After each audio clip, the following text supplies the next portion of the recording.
everyone. Welcome to another episode of The Stone Genius. My name's Ro. I'm the Stone Genius. You know me, I'm often stoned. I'm always a genius. I am really excited about the timing of this show and the guests that we have on. I am so excited that this worked out. It's a guest that's been on the show before.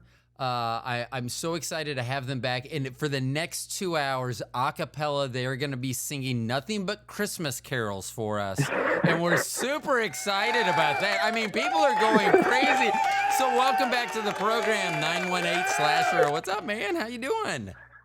What's good, my guy? Did I forget to tell you were going to be singing Christmas carols? Yeesh. You didn't mention that in the email, no. Ooh, shoot.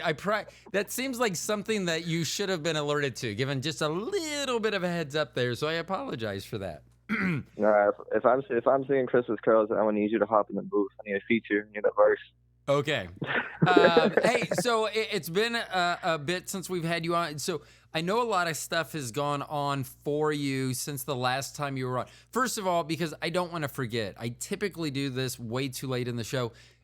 Please tell people where they can find you. Your Instagram, and thank you very much for following the Stone Genius on Instagram. I see that. But where can people find you? Well, when it comes to social media wise, if you're trying to follow me and see what I do when I'm not doing music shit and I'm just bullshitting, my Instagram is at King of Oklahoma. I just got back on Twitter /X @Oklahoman Kid because King of Oklahoma was already taken on there. Don't you hate Snapchat, that when someone tries to steal your name? Boo. On God. Snapchat, you can find the snap code on my Instagram. I don't remember my username. And then on DSPs for like all my music, it's just 918-Slasher and everything. That's awesome. So what have you been up to since we spoke last? Well, whole lot of promo, whole lot of fucking prep for the album to drop, and then the album did drop. It dropped earlier than I expected. It was supposed to drop like this month, actually. I think like today's the 5th. Actually, I think the original release date was tomorrow. But I ended up dropping it on the 17th of November. And was there a reason you decided to drop it early? It was... I don't know. I was just ready. I was just ready to get it out. And I just really thought that marketing-wise, I just thought it was a better choice. Yeah, and I mean, I think sometimes, at least myself, when I am so looking forward to doing something and then I feel like I have to wait to do it, I just hate that. I just rather get it over. So that was awesome. And you did send me the links to that, and I very much appreciated that also. So I was able to listen, and I, like I said, I have been very impressed with your music and your style. You are an artist too, and you can hear it in your delivery. It really comes through. So I wanted to mention that on this latest album.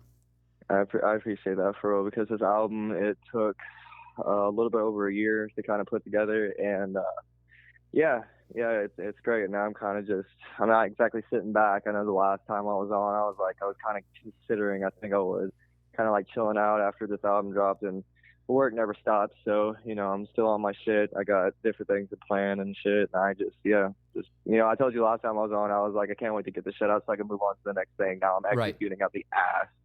So yeah, it's pretty nice. Yeah. So what is the next thing?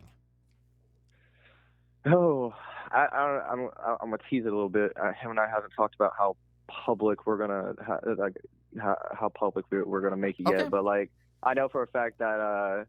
But you do know what it is. I mean, so you have that target. Like you said, you're ready for this album to be done and move on, so that you can move on to the next thing.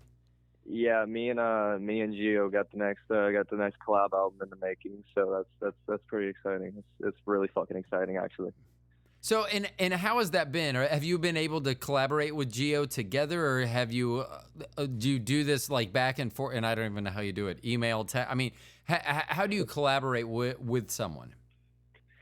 Usually you would, create like a file revision over it, then you would send the file over, and then just depending on like, it depends on what editing software you use. Some people use Fruit Loops, some people use Audacity, shit like that. Most of them you got to email. Some of them is like kind of like a server-based platform kind of thing, and then you can just invite them to the project. So it just all depends on what one you use, but usually involves sending over files and shit. But yeah, Has that been difficult for you to learn? I mean, you're much younger. You're like a third my age. So, right. but so, I mean, is that easy for you? Because I always say that I don't want to be producer. I know when people are good at things, and I know when people aren't.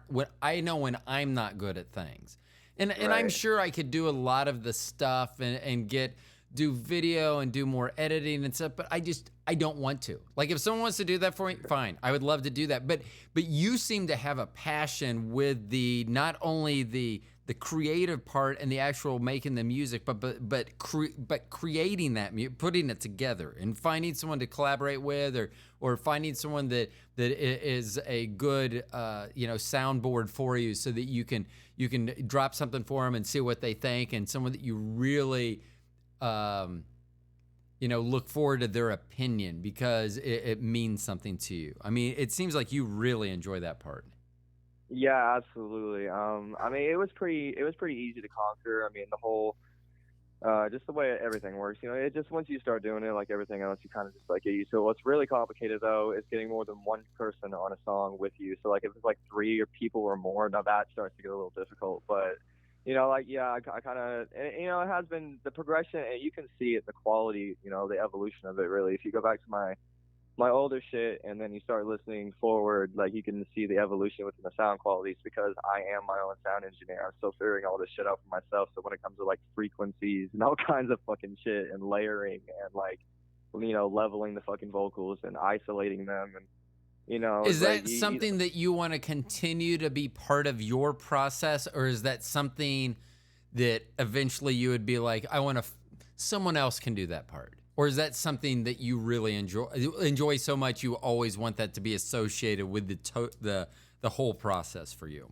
I don't ever see myself like fully stopping, like, having control like in my own shit, but like I do plan. Hopefully in the future, like I do plan on once things start getting a lot more industrialized with the plans me and my homies are making, then yeah, I'll have other people be dabbling their talents into my work and everything, and yeah, it'd be great. Yeah. So what else have you had going on since we spoke last? So the album, you got it, you dropped it mid-November. What's gone on since then? It's really just been going crazy, to be honest with you. Oh, hold on, because I will forget. I meant to tell you this. So we talked to Instagram. It reminded me. I should have written this shit down. Once again, if I had a producer, they'd do that type of shit. So I had made the post that the most listened to podcast for the year was Antonio Centeno, which he does a YouTube channel for Men's Style, and it has like 3.5 million followers. So he is... When he is on he's been on the podcast twice, and out of 270 shows, he's number 1, I think number 3, and will probably be number 1 and number 2 pretty soon. That being said, so I do appreciate, I made that post that said this was the number 1 listened to show for the year, and I know that you like that. One thing you didn't know, because I didn't post it yet, is that your episode was the most shared episode of any episode that I had this year.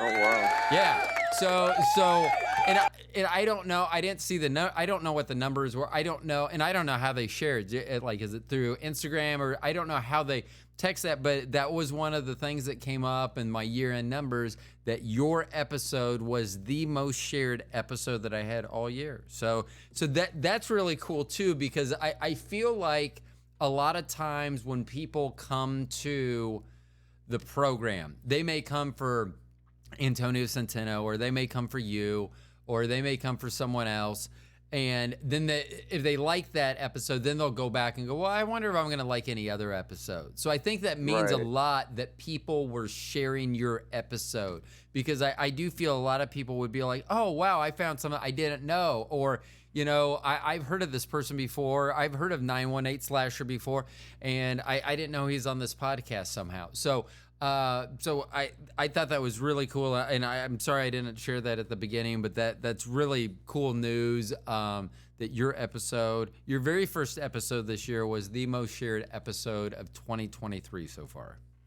Fuck yeah, hell Yeah. yeah. Being late in the year too, that's phenomenal. Hell yeah. Yeah.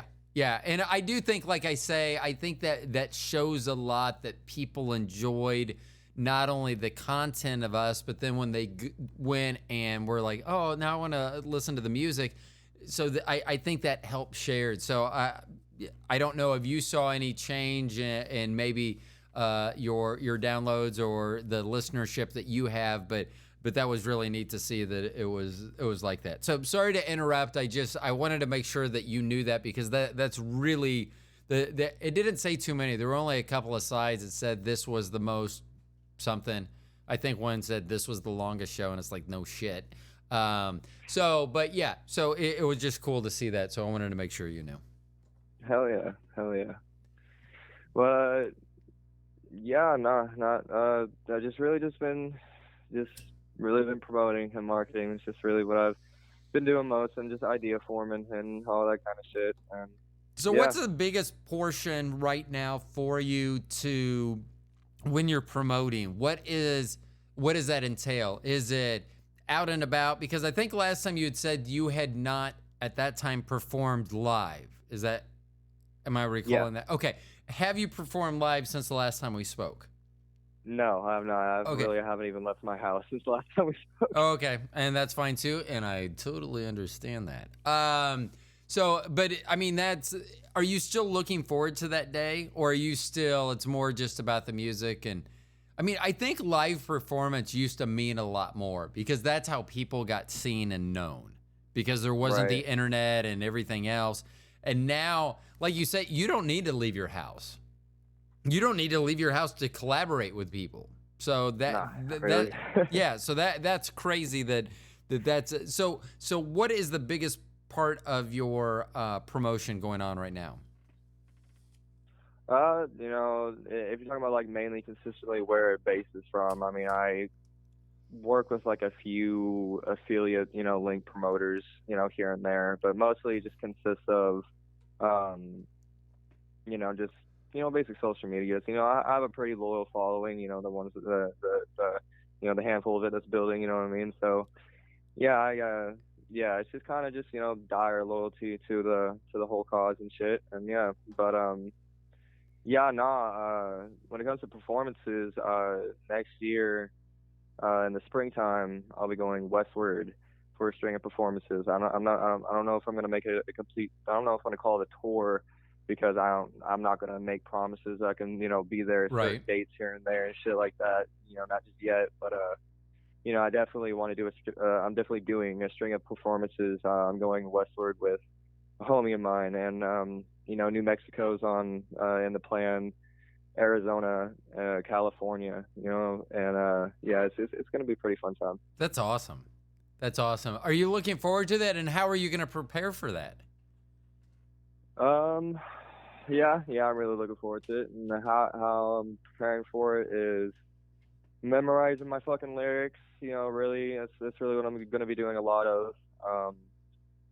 Yeah, and just keeping the brain sharp and articulate, and just kind of, you know, being ready for anything, because anything could fucking happen in a split second. You know, your ass just gets kind of like embarrassed or some shit when you're on stage. Like, you know, I gotta kind of like mentally accept the fact, like, you know, sometimes my voice is gonna crack, sometimes I'm gonna forget my fucking lyrics, sometimes I'm gonna do this, and it's like I'm gotta just kind of mentally, you know, really just kind of keep telling myself, oh, this shit is normal, and Yeah, and I you do know, that think kind of lowers my anxiety. I think you do need to believe that, and that's a great way to look at it. I always call lean into it. Like if if I stumble, then it's like, I know people probably saw that. I'm like, if I didn't have such big feet, and then I'll be like, but you know what they say about guys with big feet.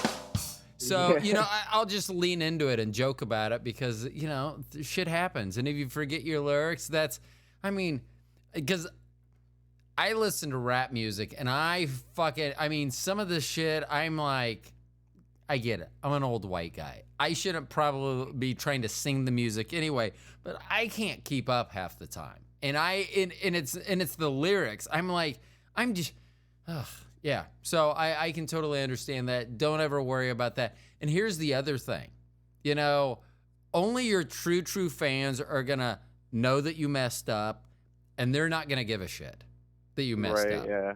And the other people, they're not gonna know that you're messed up, so fuck them. So there you go. That's my 2 cents. That's my old white guy wisdom. Ooh, that sounds like it should be something or something. Old white guy wisdom. Actually, that sounds like an old, like T-shirts that they would sell like at Bass Pro Shop for old white guys. That's what that sounds like. And none of that statement has my approval. None of that does. Okay, so here's another thing to think of. So a lot of times when I've done stuff, and a comedian said it very well. So when you don't prepare and you nail it, you're like, yeah, because I'm fucking awesome. And then if you get up there and you bomb because you haven't prepared, you're like, yeah, no shit, I didn't prepare. So that's how you just have to look at it. You know, it's like I either nailed it, I didn't. It's not that big a deal. And right, people are at the end of the night, people are gonna clap. They're gonna applause for you. They're gonna applause for you. They're gonna applaud for you. They're gonna be happy with your performance as well. So right. Do you ever?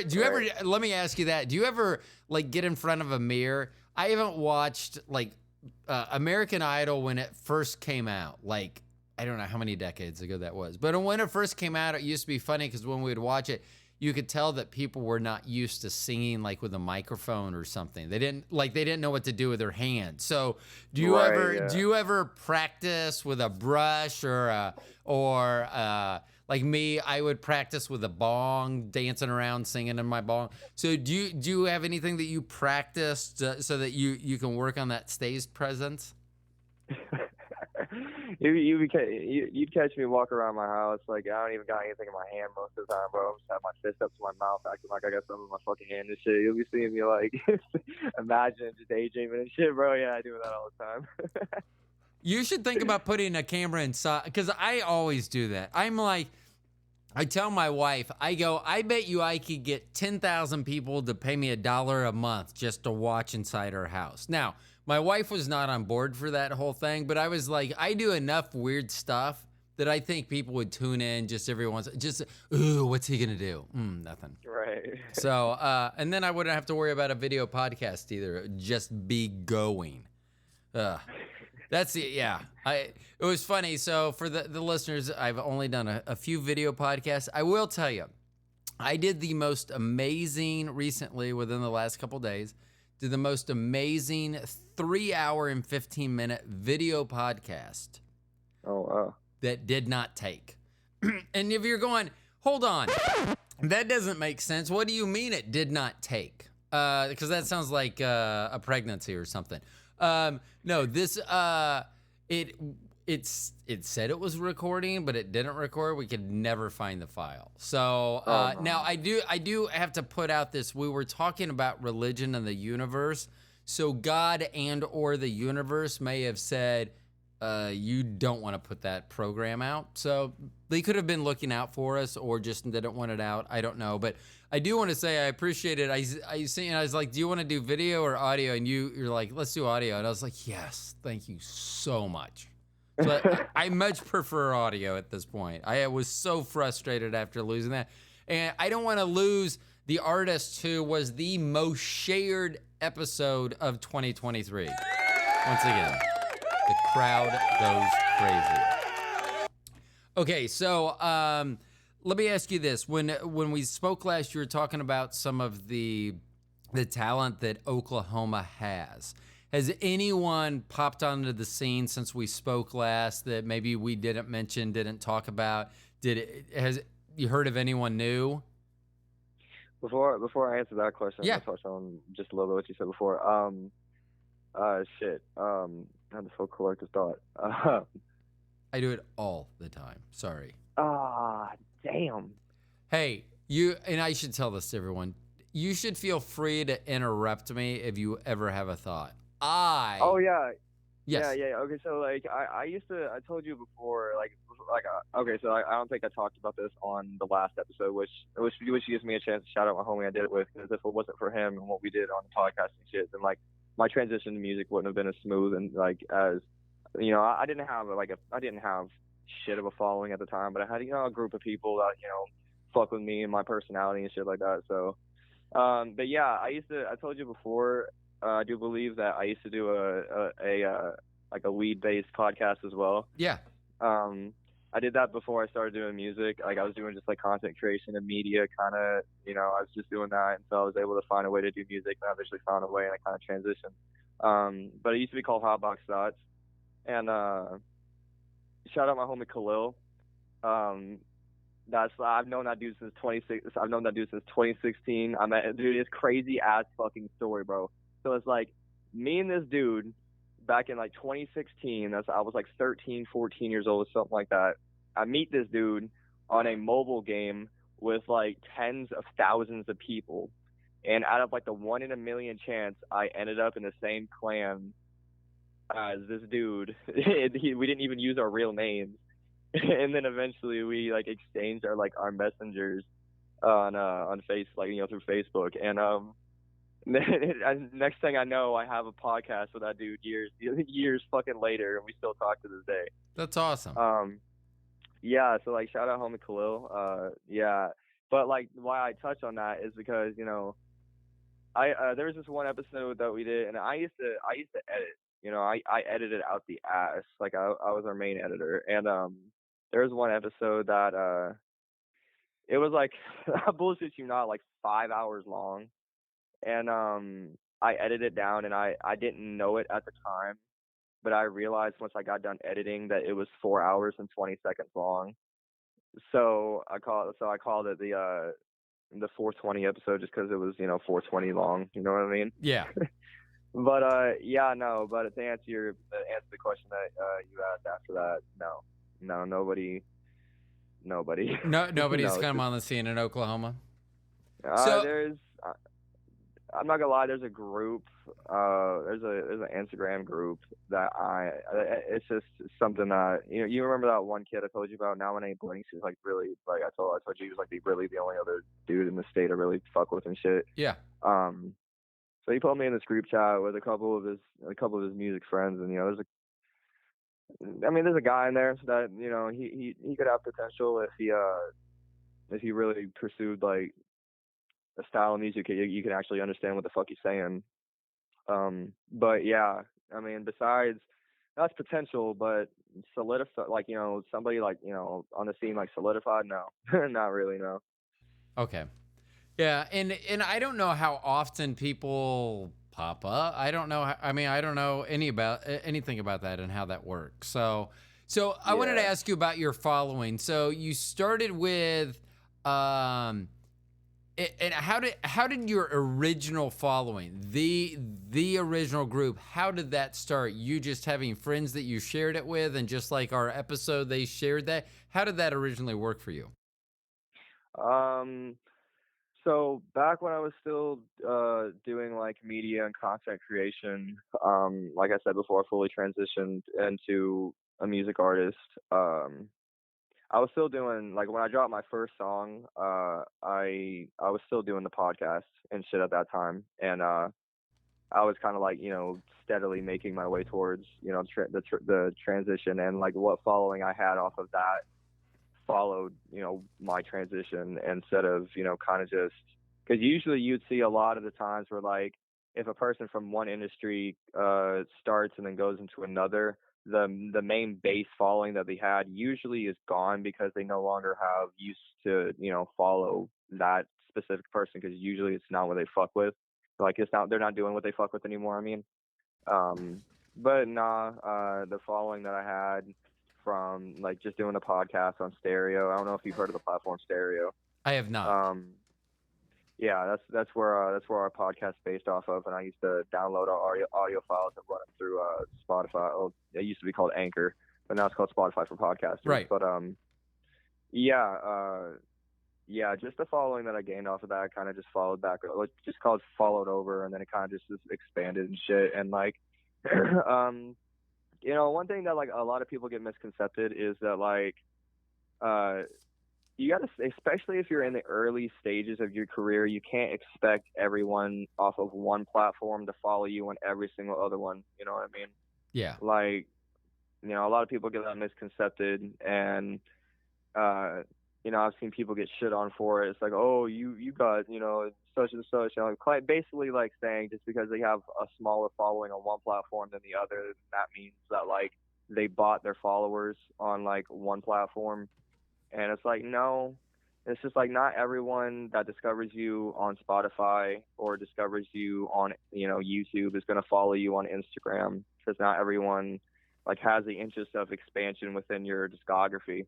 You know what I Right. mean? Like some people might just fuck with one song and they come back and they play that one song, and that one song may play, every now and then. Or, you may have people who go and, invest more of their time, and, they fuck with more of your shit and everything. But, yeah. I just would like to throw that out there, because a lot of people a lot of people get shit on way too much just because like people think it's like people think like networking is fucking easy, and like promotion and like getting people's attention is fucking easy, when it's like it's really not. It It's isn't. really not. No. And that's what I hate to. I really it I have to write down on a calendar to remind me to post stuff, even just to Instagram. Or when I do Spotify for podcasters as well. And so that ask, hey, do you want to put on Facebook? And I'll usually put on Facebook as well. So that's about all I do. That's to me even too much. I wish I had someone, because I have a lot of great ideas, and I wish I could say, hey, could we do this? And someone would be like, yes, we could do that. And then it would happen. That would be great. Right. Because the only part I have of that right now. So it should be, could we do this? And someone would be like, yes, we can. I'd be like, okay, let's do it. And now I'm just thinking in my head, this would be a great idea. And then there's nothing. Just never done. So I get that, the promotion. And it is weird because sometimes, and maybe not everyone has, the gentleman I spoke about earlier on YouTube has like 3.5 million followers. But on Instagram, it's I believe it's less than that. Last time I checked, and it's been a long, long time. But I think he had, when I checked, it was considerably less, which I thought was interesting. But I think everyone basically has access to YouTube, because everyone seems like has a Gmail account. And then, so you have access to YouTube, and not everyone may be on Instagram. I mean, if I could not be on Instagram but still have my stuff appear on Instagram, that would be a perfect world for me. But I think they call that magic. I agree. Yeah. I agree, bro. Like, I hate Instagram personally. I fucking hate social media. I'm gonna be honest with you. I'm like the biggest. Like, I mean, I may seem a lot more casual now, because like I'm not gonna lie, like I'm a lot more comfortable going into this episode now that like I've talked to you before. Like, we kind of know each other now. We help. Right. So it's like, it's way more easy now. Well, yeah. I mean, you're part of a song. Part of one of your songs is my wife's ringtone. So yeah. So we're pretty far down the path here. Yeah. Like, you're gonna be my best man at my wedding at this point. Like, okay. But yeah, nah. Yeah, fuck. What was I even talking about before I started joking around? Oh, we were just talking about. I don't know. We were enjoying each other so much. I don't know. It'll come back to us. I've been smoking, if you can't hear the clicking in the background. So I got to keep up with my... social media. Yes, social media. That's right. Things we hate. That's why we weren't thinking about it. Things we hate.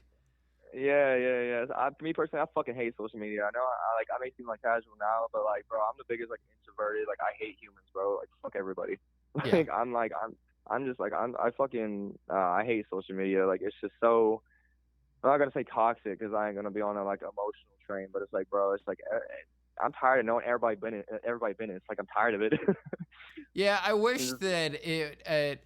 First of all, I wish if they would get rid of the filters. Even if you're not using a filter, there's a fucking filter. And how do I know this? Because I'm 56, and I'm gonna go ahead and tell you I have more wrinkles than any picture I've ever taken on Instagram. So if they got rid of the filters, I think a lot of people would be like, "Oh shit, I'm not taking my picture." I mean, that's one thing as a former photographer, not former photographer. I mean, guess I'm always going to be a photographer, but that's one thing that always bugged me is that as like different editing software got better, people could be shittier photographers and get away with it. And that was one thing, you know, about film. When you took film, you had that moment. You had to capture. You couldn't delete it and go, let's do that again. I mean, that was film. It was really a craft. And so I wish that there weren't filters, first of all, because then I think a lot of people, and then I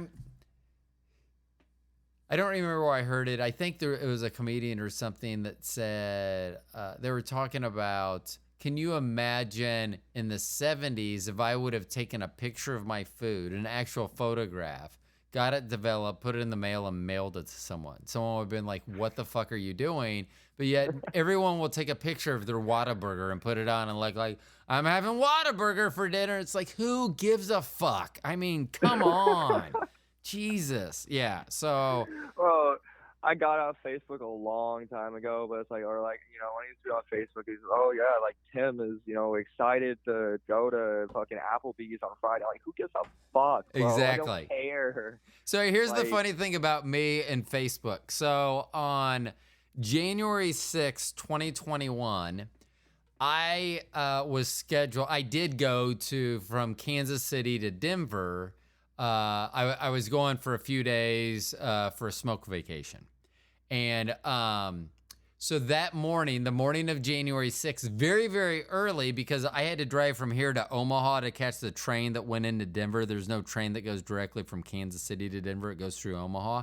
So I drove 3 hours north, caught the train, so I had to leave very early. And I just put on Facebook, hey, I'm going to be out of town for a few days. So I'm not going to be posting, but I'm all right. On January fucking 6th, that was my post that I put. And then, so as I'm going to Omaha, driving to Omaha, everything's unfolding at the Capitol building. And then by the time I get to Denver, things were really south. And so I was because this is just post-pandemic. And then shit's going on at the Capitol. And so I'm like in a deserted hotel with a ton of, So I remember I was smoking up a storm, but I was so lucky because whatever movie channel I was watching had Animal House, Blues Brothers, and the original Top Gun, like one after the other. So, I mean, as a smoker, I couldn't really ask for a better I probably could ask for a better trio of movies, but for me not being able to ask, it was pretty fucking good. But so with everything that went on and how toxic Facebook got immediately after January 6th, I never went back. And so I always thought it was funny that it almost made it sound like I was going to Washington or something, because I just put, you know, gonna be out of town for a few days, so I won't be on Facebook, but I'm fine. Oh my gosh, I need to go back and find that and screenshot it with the date and the time and the actual post, because now I think it's funny. The only time I post to Facebook is on Spotify, Spotify for podcasters. Like once I post it, it goes, do you want to share it with Facebook? Well, I still have my Facebook account, so I'll push yes. And so it'll go share the episodes. So that's all that's been shared over the last almost 3 years now. But yeah, that's my January 6th story. And I was headed west, not east. And it was just kind of funny. But yeah, I am not a big fan. And, you know, although I will have to say that I do think it's funny that when people do shit that's bad and they post it on Facebook or any other social media, when they get busted, they deserve it. Right. Yeah. I would have, and I say that 100% knowing as a child, if there would have been social media when I was growing up, the fucking shit that I did. And I mean, I'm doing all this shit analog too. I mean, I didn't have scooters. I didn't have hoverboards. I didn't have electric bikes. I mean, I had to fucking pedal my bike. And did I have 24 speeds? No, I had fucking 10 speed. Actually, I had a 3-speed for a long time because my parents were cheap and they didn't think that their son deserved a 10-speed, but that's a whole different story. So anyway, you know, I got really sidetracked on this, but yeah. So I don't, yeah. Okay. You good? Okay. Yeah. Anyway, so social media, I'm not a big fan with. If I would have had it when I was a child, I would have gone to jail. I mean, a lot of people when they meet me, they're like, "So no jail time?" And I'm like, "No." And they're like, "No prison time?" And I'm like, "No." And they're like, "Hold on, did you understand those questions?" So I think it's shocking, but it's just because I don't offer up the evidence. So Right. yeah. So I would have been horrible, and I don't think it's any better when people are. I don't care what they're eating. I mean, and Plus, here's like, my motherfuckers thing. really be. Go ahead. Sorry. No, you're good. Motherfuckers really be stupid. Cause, like, especially like nowadays. Cause like, I mean, I follow it heavy. I don't know if you do. I don't know if there's like a specific page. So it's like a specific page set for like the cannabis industry in Oklahoma and shit like that. And I follow it on Instagram and shit. Just like a lot of dumbasses, like really just be like these trappers out here really just be like posting like pounds of fucking weed on their fucking story as if the fucking government isn't watching on that shit on Snapchat mostly, and as if like the government isn't watching that shit. Like y'all are dumb. I'm sorry. You said who's watching what? Listening to whom? What? Huh? What was that again? They're listening. So, like the government, like on your Snapchat story. Yeah, do not.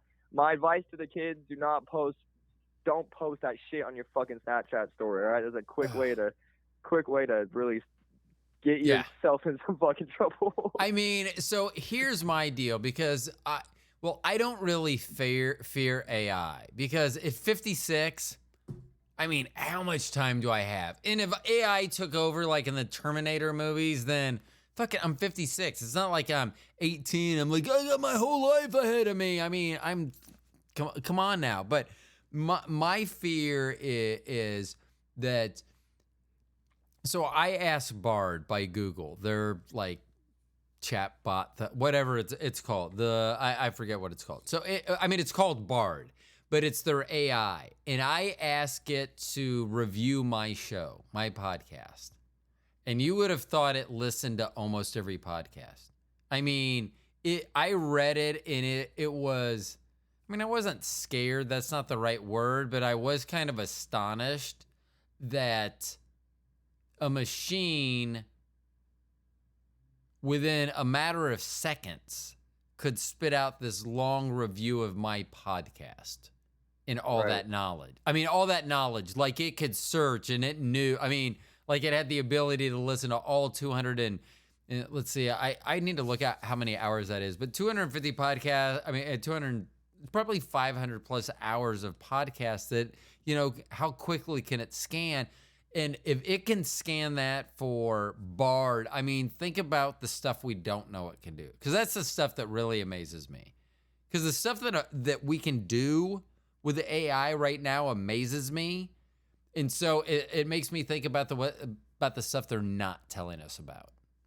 So, yeah. I also just like to say, we continue. I just rolled a blunt with one hand. What the? See?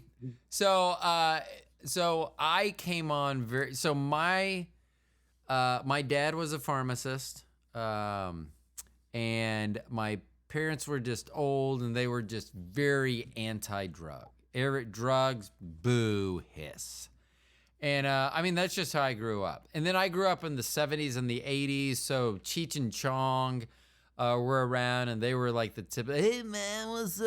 Yeah, I've been smoking all day, dude. And so I always related because that's how the only time I saw people that were stoned, because no one in my circle were stoners, that's what I thought, oh, well, if you smoke that, that's what you are. I didn't know. Right. And so 2014, we went to visit some friends in Colorado where it had just recently become legal.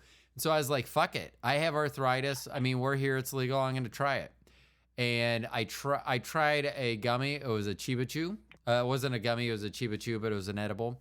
And my wife asked me after an hour, she goes, "How do you feel?" I don't feel anything. And I remember I put my hands up in front of my face and I was moving my fingers. And then I was like, man, I don't feel it. I have no pain. And I go, but I don't feel weird. Because I like literally thought I should be like, I don't feel no pain, man. But I was and from that moment on, I was a huge believer. I mean, I have a THC Delta 9 tattooed on my body. I do love it when people will ask me about it, because as soon as I used to sometimes just say, oh, it's a molecule for the beginning of the universe, because people are so fucking stupid. They'll believe anything. Oh, really? Okay. And so anyway, I have it tattooed on my arm, and now I'm just like, oh, it's THC. And they're, what? And I'm like, you do know that's legal here now, right? And then hold on. A lot of times we get I'm like, but here's the thing.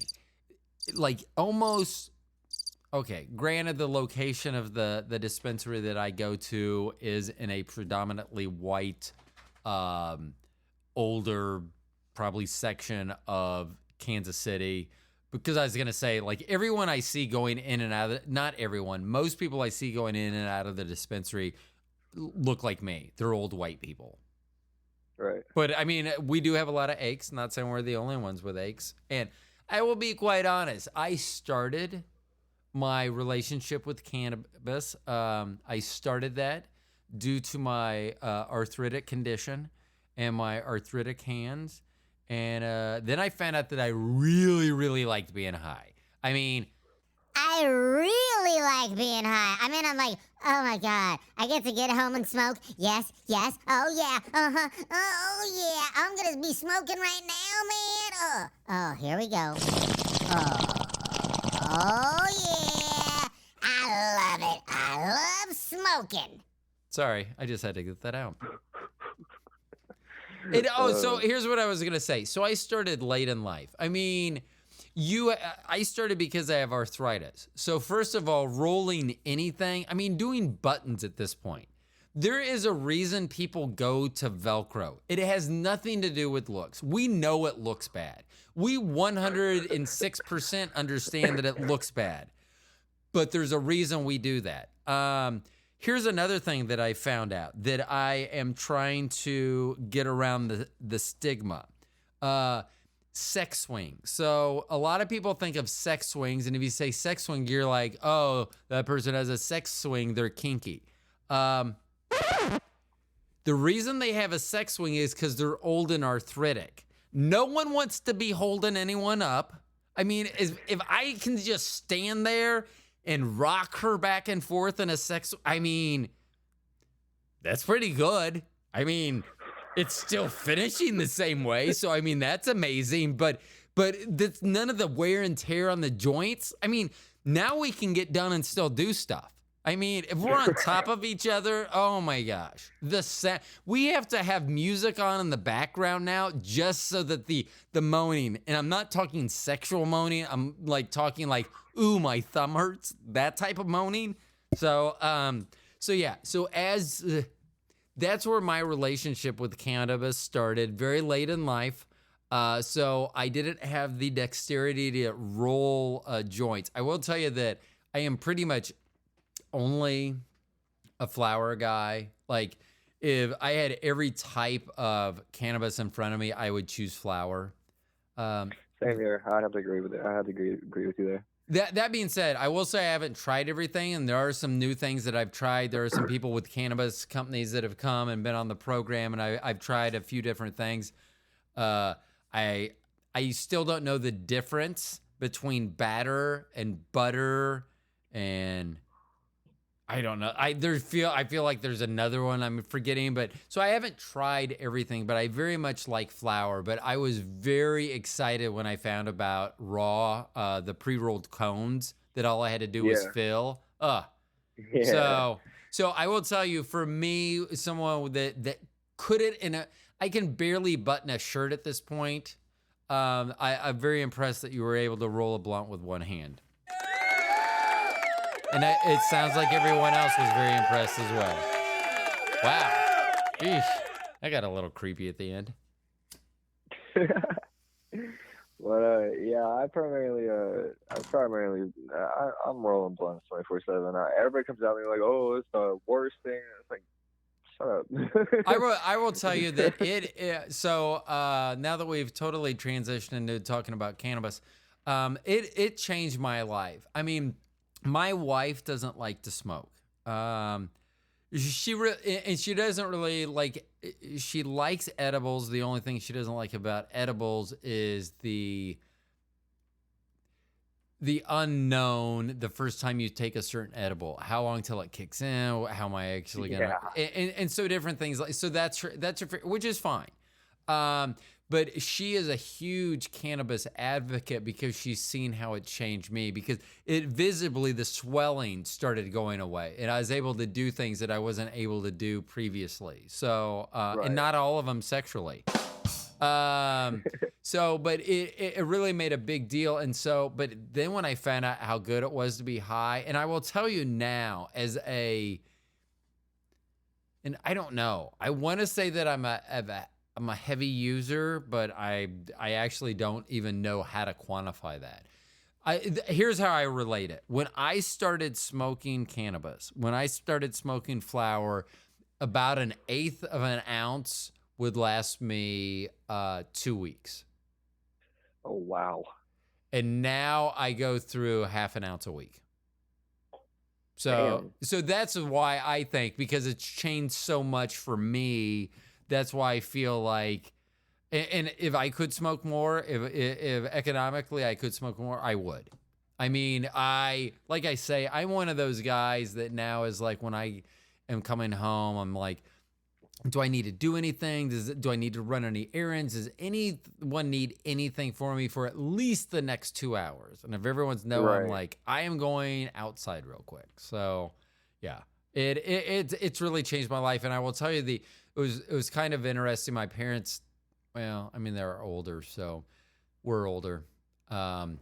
Before my dad passed, he got somewhat challenging to be around sometimes, not all the time. Amazing man, amazing life. Maybe just a couple years too long, perhaps. I don't know. That's not my call. Okay. So anyway, anyway, the last probably 2.5, 3 years of his life, I was never around him where I wasn't stoned. I couldn't be. And I always thought, because I used to go over and eat dinner with my parents by myself. Well, I never went. And I'd always be like, oh, I have to wait until Bobby, and then they'd be like, oh, Bobby drove. And they never once asked why I'd never drove over to their place. And it was because I was too stoned, but I had to get stoned to be. But that was the cool thing, as opposed to growing up where I thought I was going to be Cheech and Chong. I now know that I can. I felt this was a compliment. My wife said, I can't even tell when you're stoned anymore. And I took that as a Right. compliment. I mean, yeah, that's good. Yay. So, I mean, I will say, Yeah.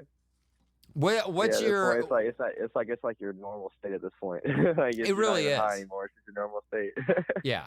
And I will tell you that other people around me should appreciate this. I am a much better moderator of my own tongue and my own thoughts when I'm stoned. Like, I'll be like, I would really like to say that, but you know what? I'm not going to, because then they'll want to continue to talk to me. And then I have a sound for that. Much like you have discussed earlier, the less interaction I have with others, the better, for the most part. Exactly. Yeah.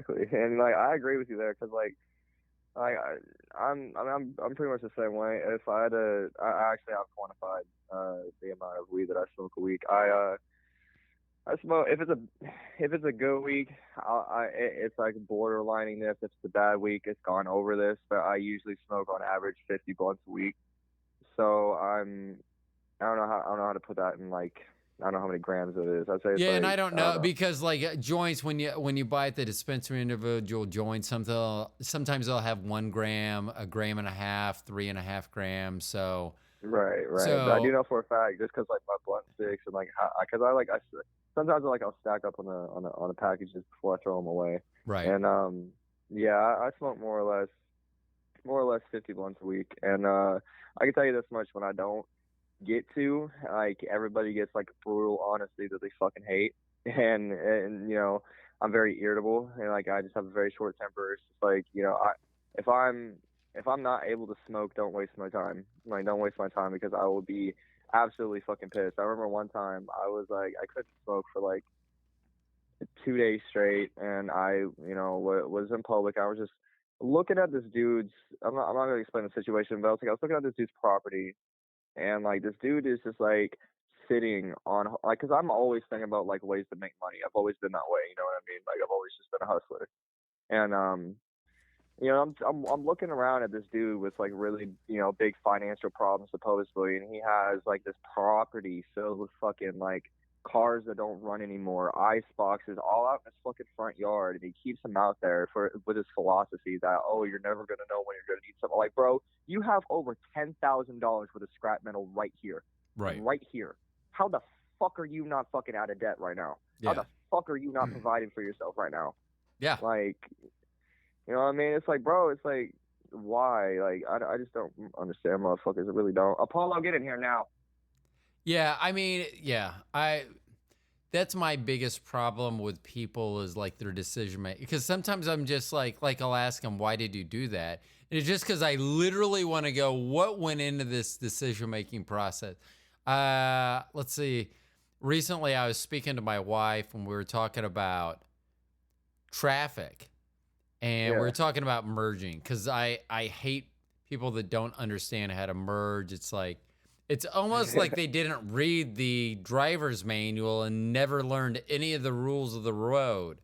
But we're talking about something in regards to merge, and she goes, "Well, what thought processes go through, like, when you need to merge or something?" I go, well, let's say if I need to merge to get off, then let's see. So we were on the highway, and I go, so give me one of these exits. So there was a sign coming out, I had a few exits on it, and she said whatever exit she told me, and it was like 2.5 miles away. And I go, so I told her, I go, so 2.5 miles away, how much time do we have to get there?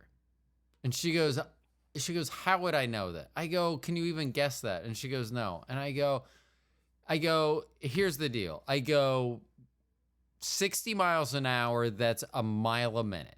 I go, so 2.5 miles is going to be 2.5 minutes. So you can ballpark any like exit if you can figure out, oh, it's 2.5 miles, change that to 2.5 minutes.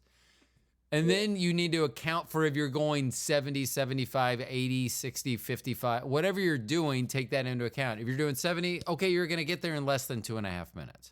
It's not going to be astronomically shorter, but it's going to be quicker. And then start thinking about, well, in the next 2.5 minutes, can I pass the cars I need to pass to safely merge, or should I drop in behind them?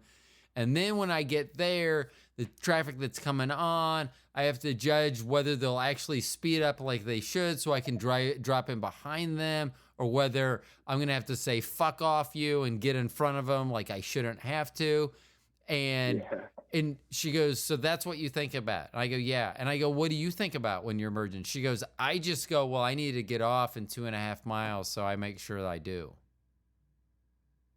I was like, okay. I mean, that's one way of doing it. But I mean, sometimes, and quite honestly, I've seen people that have put no thought into the way they exit. So, fuck almighty. Yeah. I don't even know. What got me on Oklahoma that? drivers are fucking ignorant. Fucking Oklahoma drivers are ignorant, bro. I know what you're talking about. So it's like, people really be frustrating you out in these roads, bro. Like, See, where I work, my main job is in a very, very rich, old part of a suburb of Kansas City. And those fuckers like to, it'll be 45 miles an hour in a 2-lane, divided, 4-lane, but divided 2 lanes on each side. And 2 of those fuckers will get going 30 miles an hour right next to each other in a 45 mile an hour. And, it's just like, I'm the dick that flashes my lights if I'm right behind it. It's just like, get the fuck. I wish I had missiles in my car. I always tell my wife this is why we will never win the lottery, because I would go out and buy one of the original Hummers. Not one of those fucking like H2s, and for sure not one of those tiny H3s. I would have bought the original Arnold Schwarzenegger H1 Hummer, and then I would have fucking made people move. I'm sorry. Right. I gave you a chance. I flashed my lights. You decided you wanted to continue driving 30 miles an hour. Now you have... And of course, if I had an H1, I would probably have a lot of money. So I'd also throw a wad of cash at him and laugh as I drove off. I wouldn't stop. I'm not stopping. I'm pushing him out of the way and getting rid of him. I don't remember the last time I drove through Oklahoma. But I don't know. So I have family. My brother-in-law and sister-in-law live in Austin. So we had driven back and forth from there. And it's been probably 2008. It's probably that, for me at least, to have gone down there. So that would have been the last time I drove through Oklahoma, at least willingly. I take that back. I was in Oklahoma in 2012 for with American Express in Oklahoma City. That's really all I went to. So I don't know what it's like in Oklahoma anymore. Yeah, I mean, what town did you drive through Tulsa? No. Man, No. I remember, so when I was a tiny kid, and I mean before 1975, and I know how those numbers must sound to your ears when I say 1975, so I totally get that. It was probably like 1972 or 3. My grandparents lived in a trailer park in like downtown Oklahoma City. No, downtown Tulsa. And my grandfather used to own a little pharmacy there. And I remember going, and I remember 2 things. Well, I mean, besides the things I've just mentioned. One, they would never fucking let me go swim at the pool. They would always say, you just ate, you're going to get cramps. What the fuck do you care if I drown? This is the 70s. No one really cares if I drowned.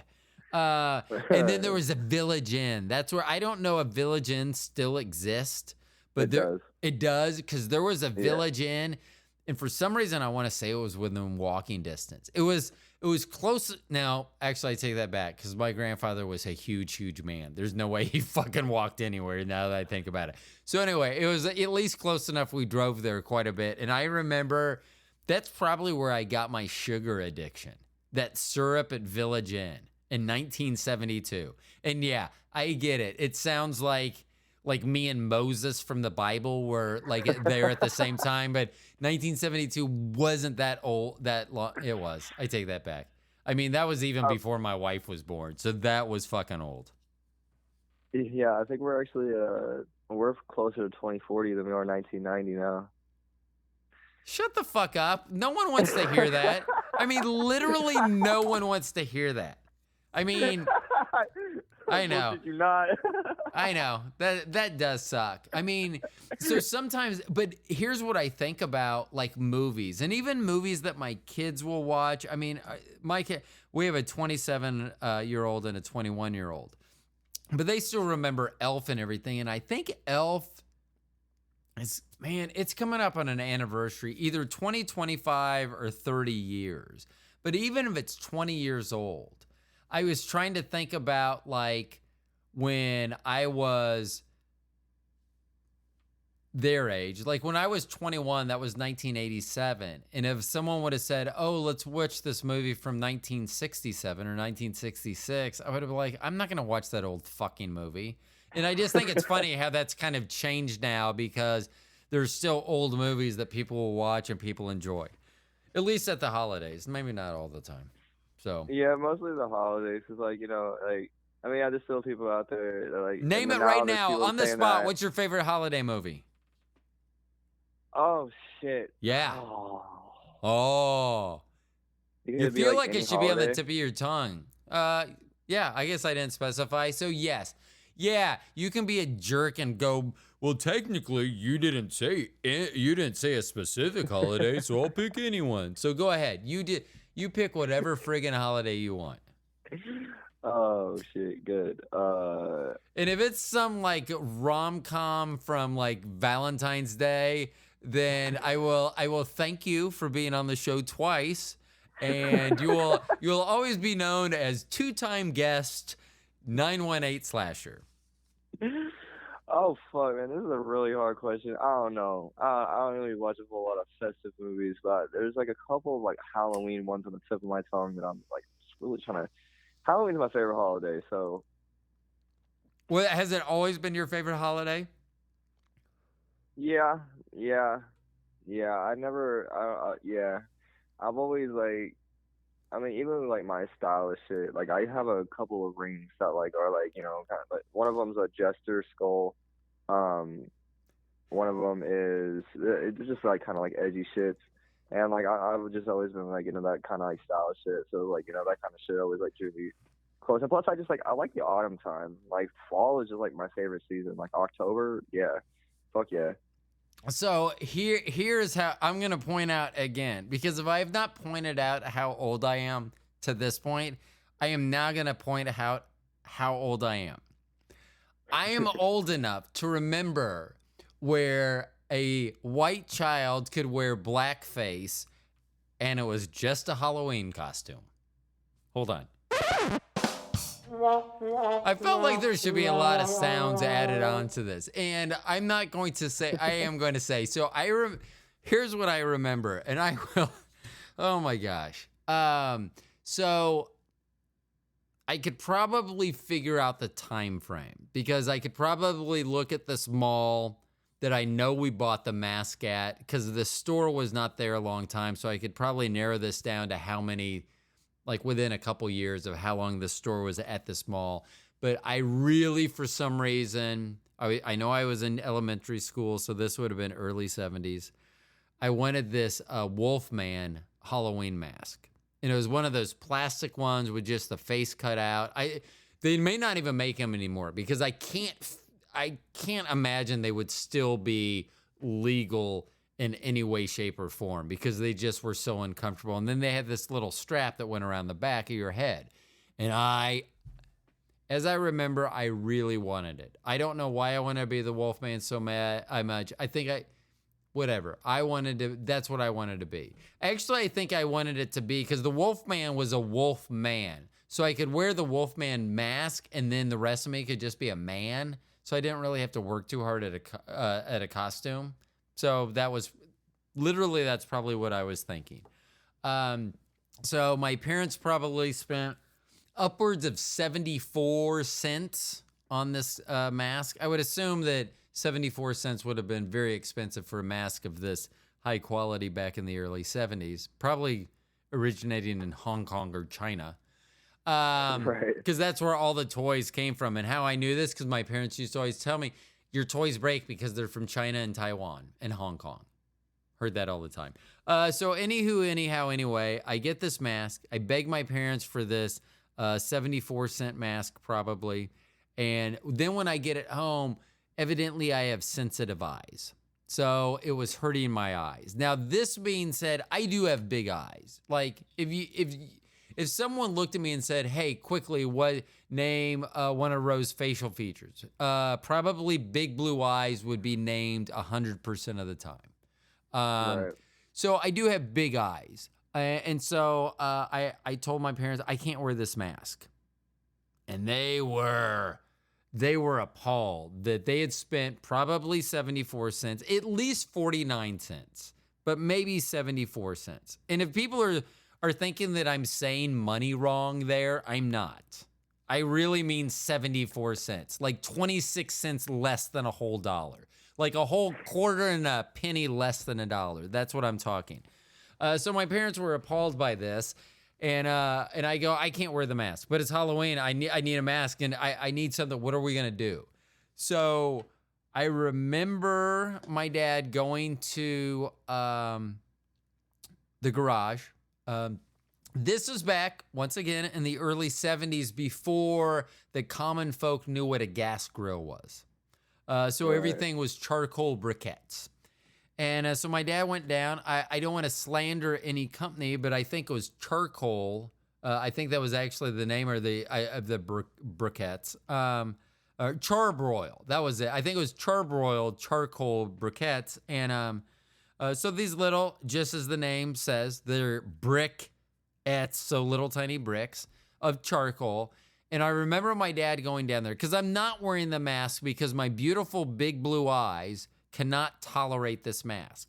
So this is all about comfort for me at this point. So my dad goes to the garage. He digs down deep into the bag of charcoal briquettes. And if someone is not familiar what a charcoal briquette is, it's coal. It's a lump of coal that you set on fire to cook stuff.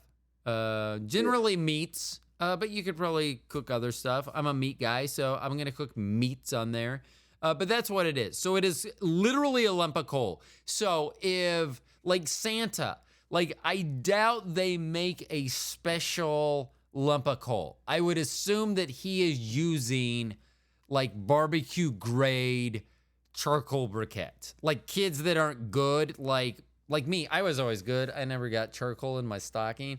But if I was one of those kids, I probably would not be able to tell the difference between this lump of coal that Santa left me and the charcoal briquettes that we cook our steaks on in the summertime. So my dad goes down. He digs down deep into the bag, and he pulls out probably a handful. I mean, okay, it was probably one, but for the story, let's say a handful. Like 2 in each hand. So these briquettes are now bricks, basically. So he has a brick in each hand. Did he come up and smash me in the head and end it for me real quick? No, he did not. That probably, as I'm telling this story, would have been a better ending, although I wouldn't be here to tell it. So what my dad did do, he goes to the garage. He grabs the briquettes. I mean, this is lumps of coal. These are, now that I think about it, maybe this is what Santa left him as a child because of what he's about to fucking do to me. So this is the 70s. This wasn't wrong. No one saw the, oh my gosh. So he grabs my dad, the great man who's now dead. He takes these lumps of coal and he starts rubbing them on my face. Wow. So I look like, so my face is now dark, so I look like the Wolfman. Now, the Wolfman, being a wolf and man, but being a wolf first and a man second, hairy, very hairy. The mask that I wore, while not actual hair, the plastic, the depiction of the mask did depict hair. Yeah. When you take a lump of coal, black coal, charcoal, and you wipe it all over a child's face, a white child's face, it does not look like a werewolf. Okay? It does not look like the Wolfman. There's no hair, there's no fur.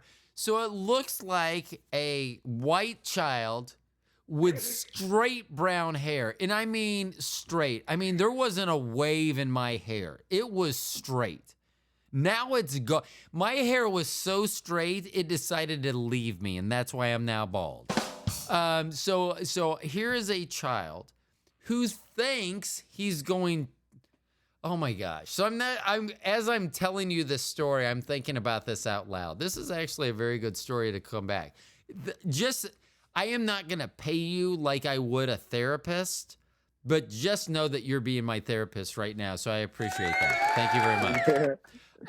No problem. So my dad, I'm not going to implicate my mom in this. And unfortunately, my dad has passed. He cannot defend himself. So on him, my mom, I don't remember her saying, Jim, don't do this.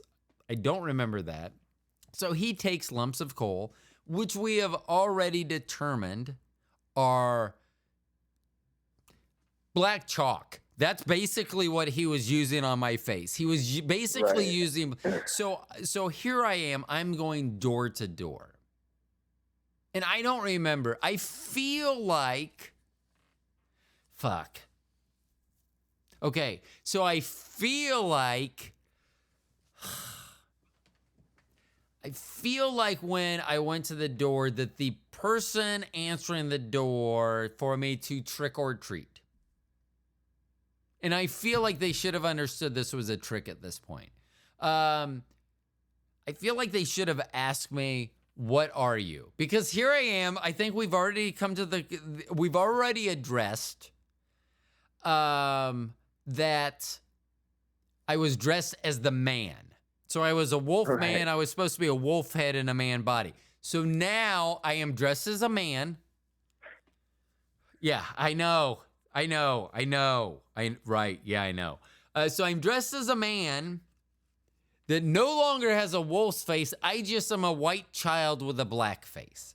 So I feel, God, so like today, if this happened, like if this child showed up, if I, in this condition, showed up at your house, you would say, first of all, you'd be like, child, are you okay? Do we need to call the authorities? I think that would be everyone's, and rightly so. I mean, that would be 100% the correct thing to say. Or, who the fuck are your parents? One of those two should be the only reaction in this day and age of a child dressed as a man.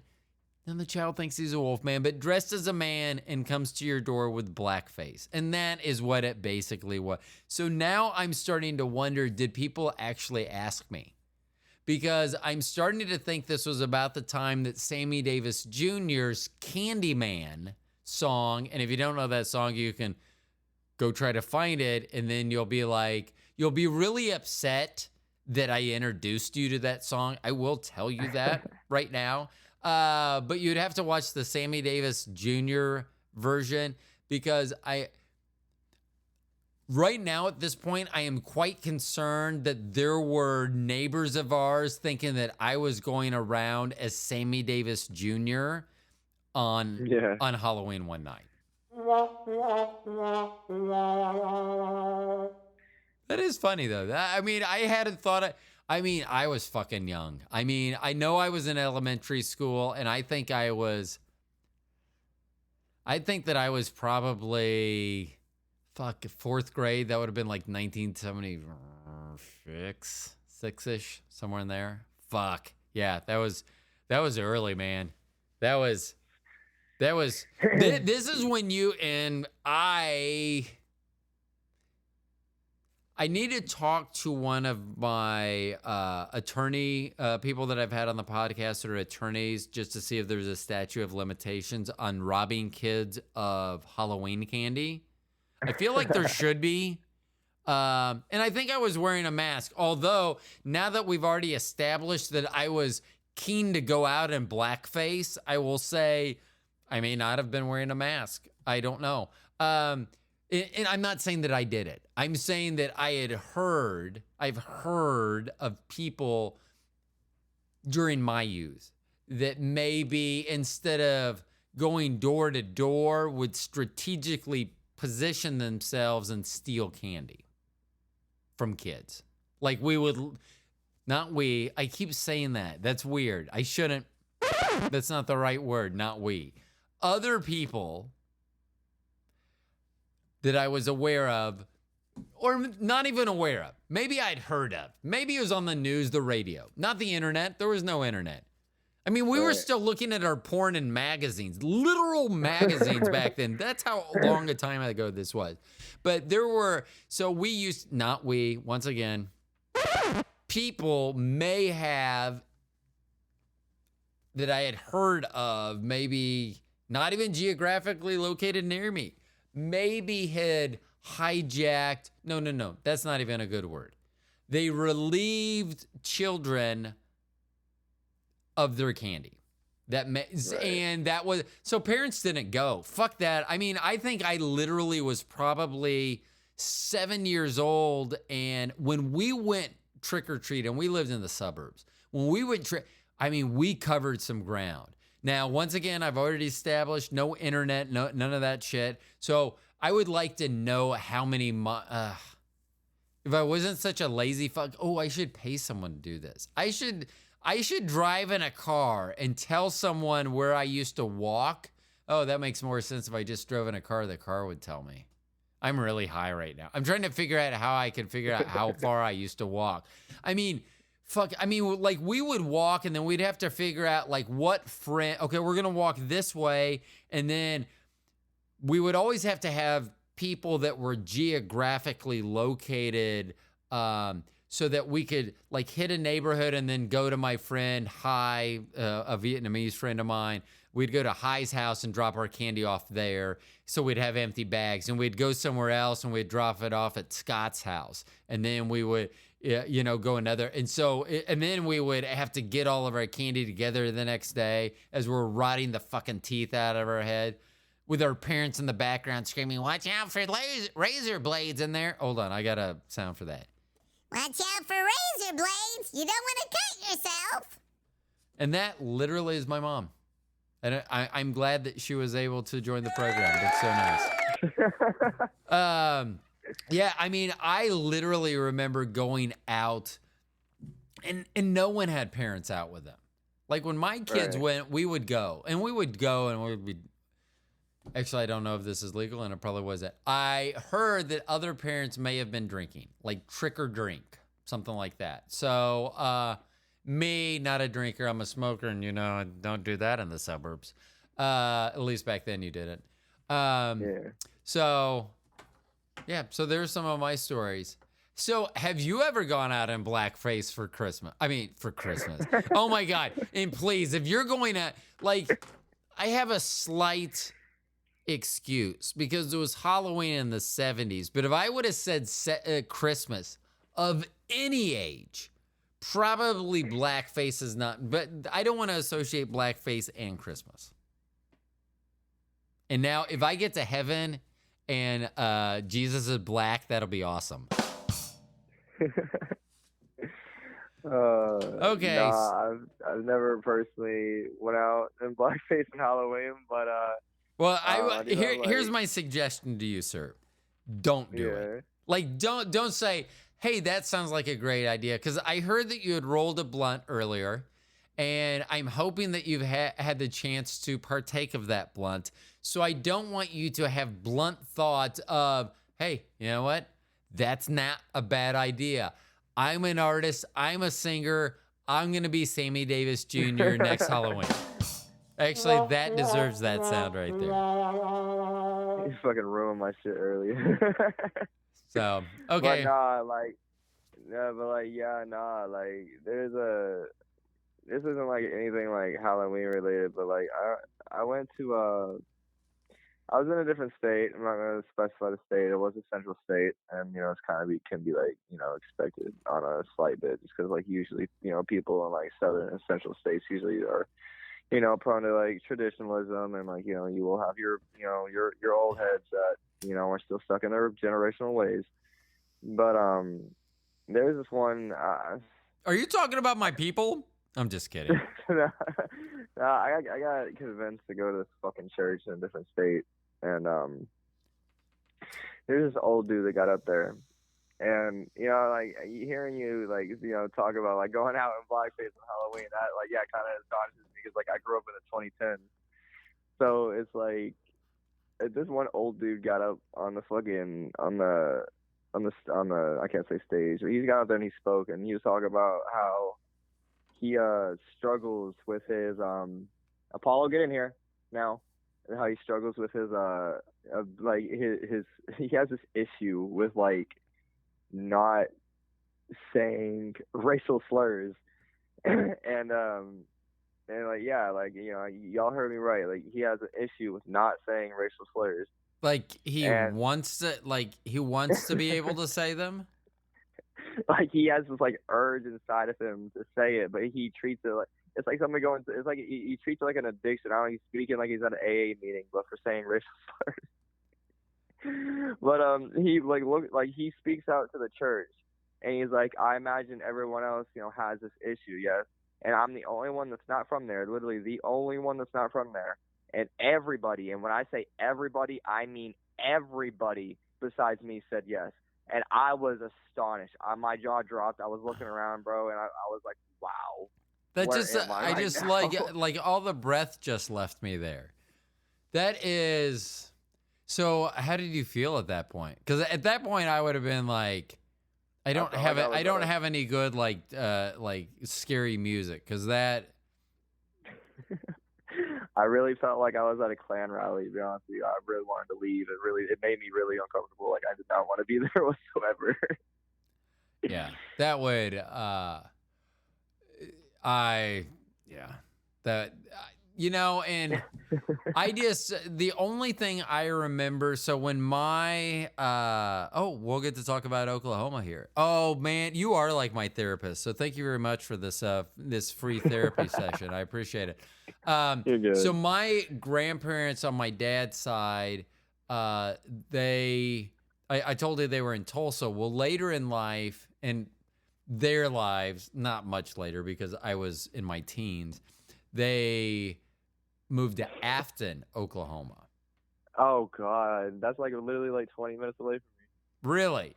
Yeah. me. So Yeah. I spent a lot of time in Afton and Veneta, and there used to be, I don't know if it's still there. I would be shocked if it's not. Actually, there was a buffalo farm somewhere around there, a buffalo ranch. And then it had like, and I don't know, and it had like a gift shop. But I don't remember where I was going with this. What were you talking about before this? Because I was going to talk about my grandfather. I don't Yeah, remember. you're just kind of like describing to me about like where they were from and like the Oh different yeah, things. but There's what? no buffalo farm now Oh, there isn't. I was trying to though. No. remember where I was going with that story. Yeah, Man, it's kind of fucking crazy you say that, bro. I'm not, dude. That's fucking insane because I live out, like I live near. I'm not gonna say the exact neighborhood I live in, but like I live near this town called Langley, and Langley is like dead ass. Like there's a, there's how I don't remember what type of road it's called, but like basically you go one way or you go the other way, and it's like the same exact distance. Like it's like right in the middle of Veneta and Afton. That's fucking insane. And like I go there actually pretty fucking often. Like it's kind of huh? crazy you say that out of all the places. That's Yeah. insane. My grandfather and that's on my grandparents were very different. They were both very, very religious. My grandfather on my mom's side was actually a minister, and then my grandma, my mom, my dad, when I was born and everything, they all worked at the church. My Yeah. grandfather was like a lay minister, so he wasn't like he didn't go to school for it, but like when they needed an extra preacher or whatever, he would preach. So very religious and that, but my like when people say like an old jolly, like if he would have had a beard, he could have totally been Santa Claus. Totally been Santa Claus. Not like the newer versions, like the David Harbour version from Violent Night or Mel Gibson's version where they're adept at shooting weapons. But like the traditional Santa Claus. That's what my grandfather, and he was funny as shit. Man, I love that guy. And man, I don't remember. I was gonna say something about Afton, Oklahoma, and I don't remember what it was. So, maybe it'll come back to me. Maybe it won't. Well, So, like how you were wondering like how if Oklahoma has like changed or not. Like now that you name that, I mean, I also got a story about Tulsa as well. You mentioned Tulsa, but get man, that I in a minute. remember That's that. Tulsa. One thing I remember about Tulsa, besides the my grandparents' place, there was a what was it? There was one in Denver too, where they had like cliff divers, and Yeah, yeah. I want to Like say. that's pretty popular here. I want to say it was like Bonita Flats, because it was a Mexican restaurant, but Bonita Flats is a strip club here in Kansas City, so I'm pretty sure it wasn't Bonita Flats. But it was something like that. I remember going to that, and I was like, why are people jumping off cliffs inside a restaurant? But it was cool. And I like tacos, so that was a win-win for us. Yeah, I guess this is. I'm gonna tell you two things. The second one is gonna make the listeners and your jaw drop. Like, and you're not gonna be able to pick it back up. But before I get to that, there's actually gonna be a Disneyland-sized theme park going outside of Veneta, like right in the middle of Veneta and Afton, and it'll be here in 26. Really? Yeah, yep. I'm actually I'm working. I have a business associate of mine, and we're working on. He brought me into this project. I can't say weird. He really brought me into what he's doing. But a lot of things when it comes to industrialization and just putting. We're really we're he like damn. I wish I could speak about like things in like full context. Basically, there's a string of commercial properties that is going to be able. They're going to be into different renovated and renewed businesses and shit like that, and it's just going to be really fucking dope. And we're just really looking at how that's really going to change the local economy because this whole state is going to get like we're like Oklahoma is a broke ass state. I'm not gonna lie. Like our state government, just the state in general, fucking we're broke. But this theme park is really going to change that, and that's why I'm saying like I do a lot of shit. Like I have a lot of endeavors that's like not music related and shit like that, and so like just paying attention to like how the local economy, and especially with how it's going to change after that shit gets here. Like everything's going to boom, and there's going to be a lot of money to be made in a lot of areas. So if you live in Oklahoma, that's something it might like just a financial fucking tip. Like you need to like really be focused on what's going on right now. Really be looking at property value. Like really be looking at commercial property value. You need to find like if you're really trying to be on some entrepreneurial shit, 2026 you could get rich pretty fucking fast. I'm just saying. You should write a song about economics. It's crazy because I'm only 20. Like I blow people's people's minds, and I'm a high school dropout. That's the thing. This is what I'm saying. Like you don't need a piece. Like yeah. In some careers, yes, it is essential because you will not have the qualifications to do it. But like, bro, like. To any kids out there, if you listen to the homies podcast here, like y'all like do not need a fucking piece of paper to be somebody. That is a misconception that you need to stop letting the toxic people from the older generations. Not like there's not everybody from older generations is toxic for like I'm talking to you right now. Right. Yeah. How to and I agree. So I used to have another show called the Roro Show with Steven, and I had one of my co-hosts was out of New York City, and we had gone to high school together, and he was actually one of my very first interviews, and then we started doing the show together, and we were not we knew each other in high school. He was very much into the theater scene, and I was a jock. So we were both very well known in the school, but we were not. We would see each other, we were friendly, but we never ran in the same circles. And so when I interviewed him, we got along well and everything. But I remember it was interesting that he didn't care about grades. All he cared about was graduating high school because he did want to go to college, but his grades for math and English and all that, none of that mattered. The only thing that mattered, because he went to NYU Theater, the School of Theater. And so that's all that mattered to him.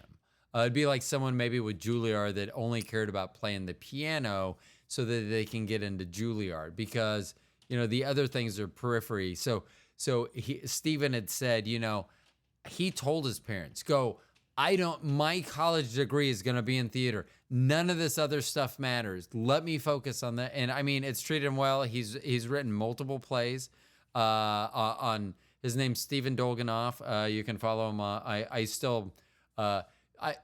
I must say that even though I'm not on Facebook anymore, I still will Facebook, not stalk, but I'll just scroll through and kind of see.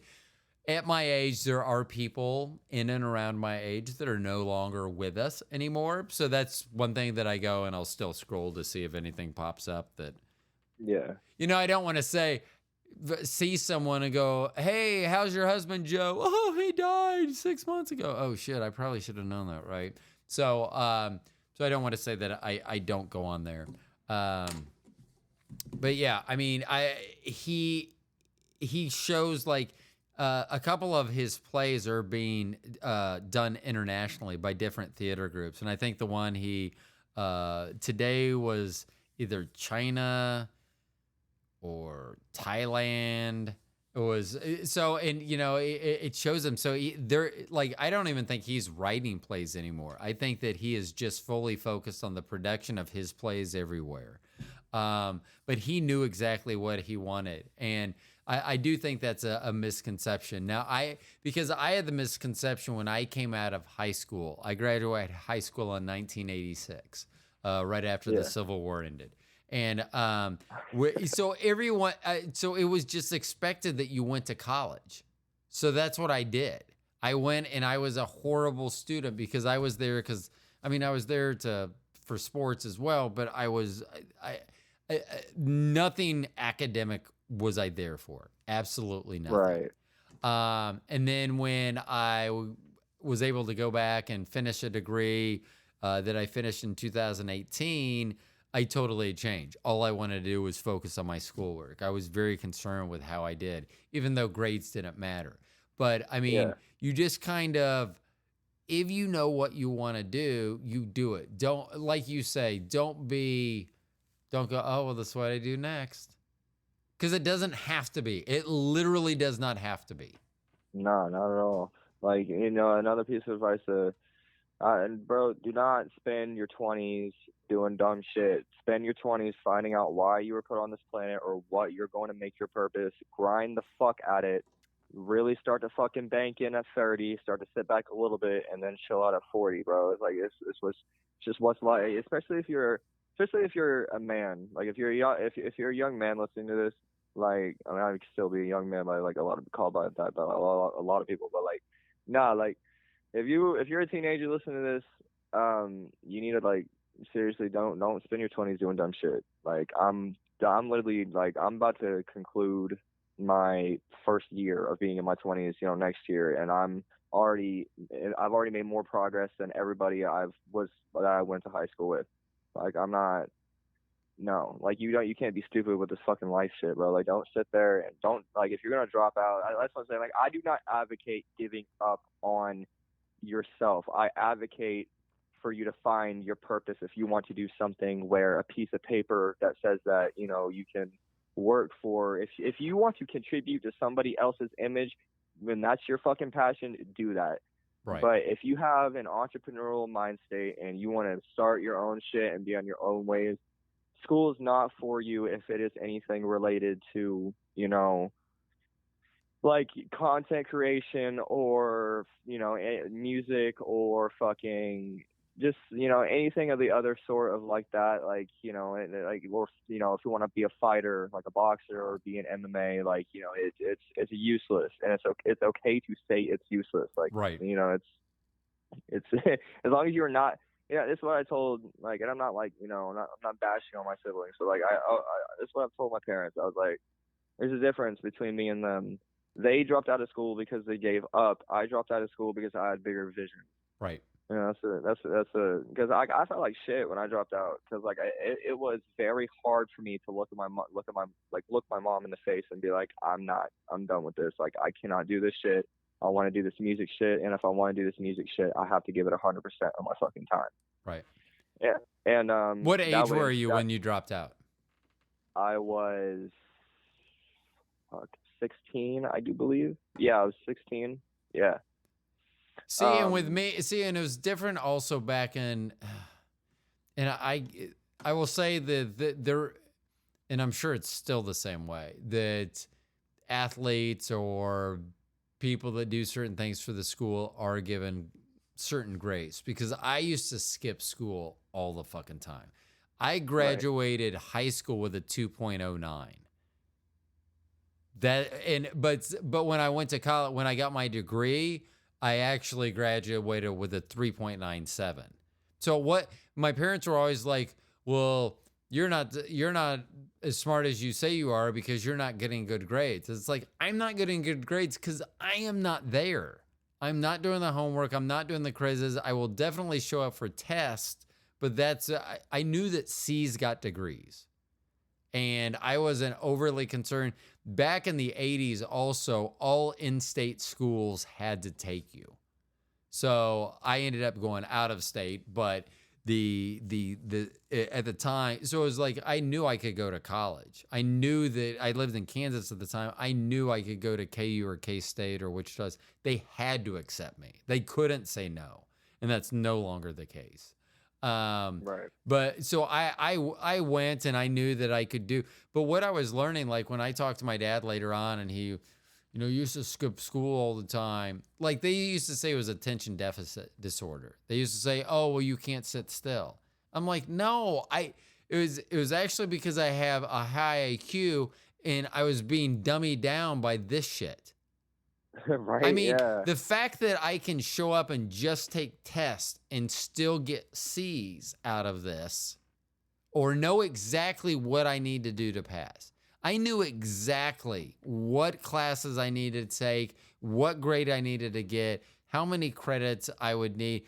I guarantee that I graduated with exactly the number of credits that you need. And usually people are over, 3 credits, 6 credits over.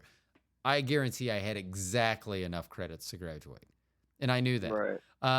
I don't know if I would have. I mean, I guess that wasn't even an option. I can't even say. I can't be a time traveler and say. Actually, I can. If I had to go back to that time because of the way that diplomas and both high school and college were seen at the time, I would have had to go through the same thing. They're not seen the same way necessarily now. There is still a lot of emphasis put on them, but it's not nearly what it was when I was growing up. So, yeah. I mean, to Yeah. each their own, and I Yeah. agree. I disagree with the Dirty Jobs guy, Mike Rowe, on a lot of his takes, but I will say that they do not train enough people. There are a shitload of good paying jobs. So I was adopted, and my half brother still lives in Central Florida, and he's a lineman. And so Central Florida is always having storms. I mean, that guy, and the Southeast is always having storms. And that guy is up, stringing up lines. I mean, and he's still out there in bad weather. He's traveling through bad weather to bad weather. I mean, and I have no idea about my half brother Jay's education. We've actually only talked a few times. We'll communicate through Instagram every once in a while. I've wanted to have him on the program. He said he'd be on once, and then he was unable to be. But I don't know like where his education stops. But I don't think for linemen that you would need that. Like I would be like the only thing I could see with a high school, going through a high school that it could show is that I could show up on time, that I wasn't tardy all the time, or I was able to stick to a schedule. Because, a lot of times that's what jobs look at. Even with college, if they don't care about the degree, they're like, was this person able to do what was expected? Show up, Right. at least do the minimum amount and get through that. Yeah. And sometimes that's what it's about and less about the degree, because they're like, well, like a retail business. In retail, they're really big about hours. Like I've always said with my job, if they gave me a dollar amount and even if they thought they set it astronomically high and said, when you hit this dollar amount, you could go home for the rest of the day, I would be gone by lunch every day. Somehow I would make it happen.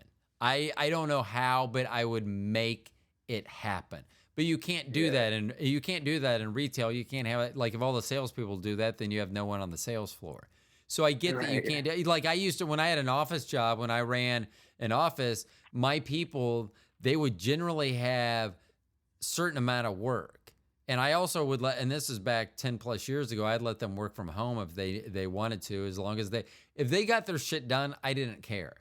If you got it done in 2.5 days, if you worked 12 hours Monday, 12 hours Tuesday until noon on Wednesday, and then took the rest of the week off, I didn't give a shit. But you can't do that in all jobs. So sometimes you do need okay, well, for 4 years, they were able to show up and do this and complete things. Don't care about the grades. Don't care about it. They were able to do that. That's all I need. I need an employee that's going to show up and work from 12 noon till 8 p.m. every day. But then sometimes they needed a degree. But I 100%, if you have a calling, it's hard to deny it. I mean, that's And I know this is not a good correlation, but sometimes for me, it feels really good when I let my mean side out because I do think that's more naturally mean. And when people like get all upset about that, especially religious people, I'm always like, that's because no one roots for Goliath except for me. Because without Goliath, you didn't have King David, a whole bunch of the Old Testament, blah, blah, yada, yada. So sometimes you need bad. And I will tell you, sometimes when I do stuff that people would think that's awfully mean, I'm feeling really, I mean, it just feels good. Probably because they deserved it, but also that, like, I feel like that's my, like, I am the sword of justice for this instance. And it, probably not rightfully so, but that, sometimes I feel that, and then it allows me the ability to smile after doing something like that. So, Yeah, yeah, I get what you're saying. It's like I'm in this field of work where motherfuckers are out here like, making tracks on each other, fucking absolutely shitting on one another and saying the most fucking, bro. I don't know if you've seen like any like, okay, so like, when it comes to this music shit, there's a big difference between a diss track battle, like sending like, like dropping tracks from a geographical distance from each other, and an in face like faces, like it's not really as mainstream as what it used to be, but like a face to face like rap battle. Um, have you ever wanted to do that? I know that you've said you haven't gone live yet, but like, like let's say the first, like say you're out somewhere, you're at Applebee's, okay, and then someone wants to come up in the parking lot and rap battle you. Do you say challenge accepted? Yeah. I mean, there's a couple of battle rap leagues that like I watch on YouTube here and there. There's one specifically that I would love to go on. I can't think of the name off the top of my head. I just know like the artists on there are really fucking dope. Their production is fucking dope. Like just the way they execute shit is amazing. I love watching their videos. I'd have to look it up. But anyways, yeah, no, but like it's really, part of me out. Anyways, back to what I was saying. But like, yeah, I'm still at work with motherfuckers that like really like, shitting on motherfuckers like, in their own tracks and shit like that. Like how hip hop is. Like, people get dissed. Everybody like, there's this about it. We talked about it last time on the Twiggy. on the last episode actually. Yeah, bitch boy. I was just about to ask how things were, but I guess you just answered for me. That's where Twiggy stands. Yeah, he dropped. Oh my god. Okay, so this dude, you know what? I'm glad I get to. I don't even give a fuck. At first, like the first time around, I was like, man, I don't want to talk about this dude like on level because like I just didn't want to like give him so much like. But it's like at this point, it's like, bro, this dude, I drop an album, right? And my album's only 10 tracks long. It's 21 minutes long. This motherfucker, bro. After I drop my album, a couple weeks later, he drops an album. And the shit is like 28 tracks long. It's like, and bro, he made like he dissed me again, bro. It's like, bro, keep like homie, I don't know. I would love to just sit dude down and just really ask him, how the fuck do you think that you are really winning at anything against me in life? But I mean, me naturally, and like how you were talking about like how it feels good to get, bro, I'm a petty motherfucker. So it's like, yeah, especially when I get dissed. So when I get dissed, bro, like, when it comes to this rap shit, bro, anything goes. Like, it don't.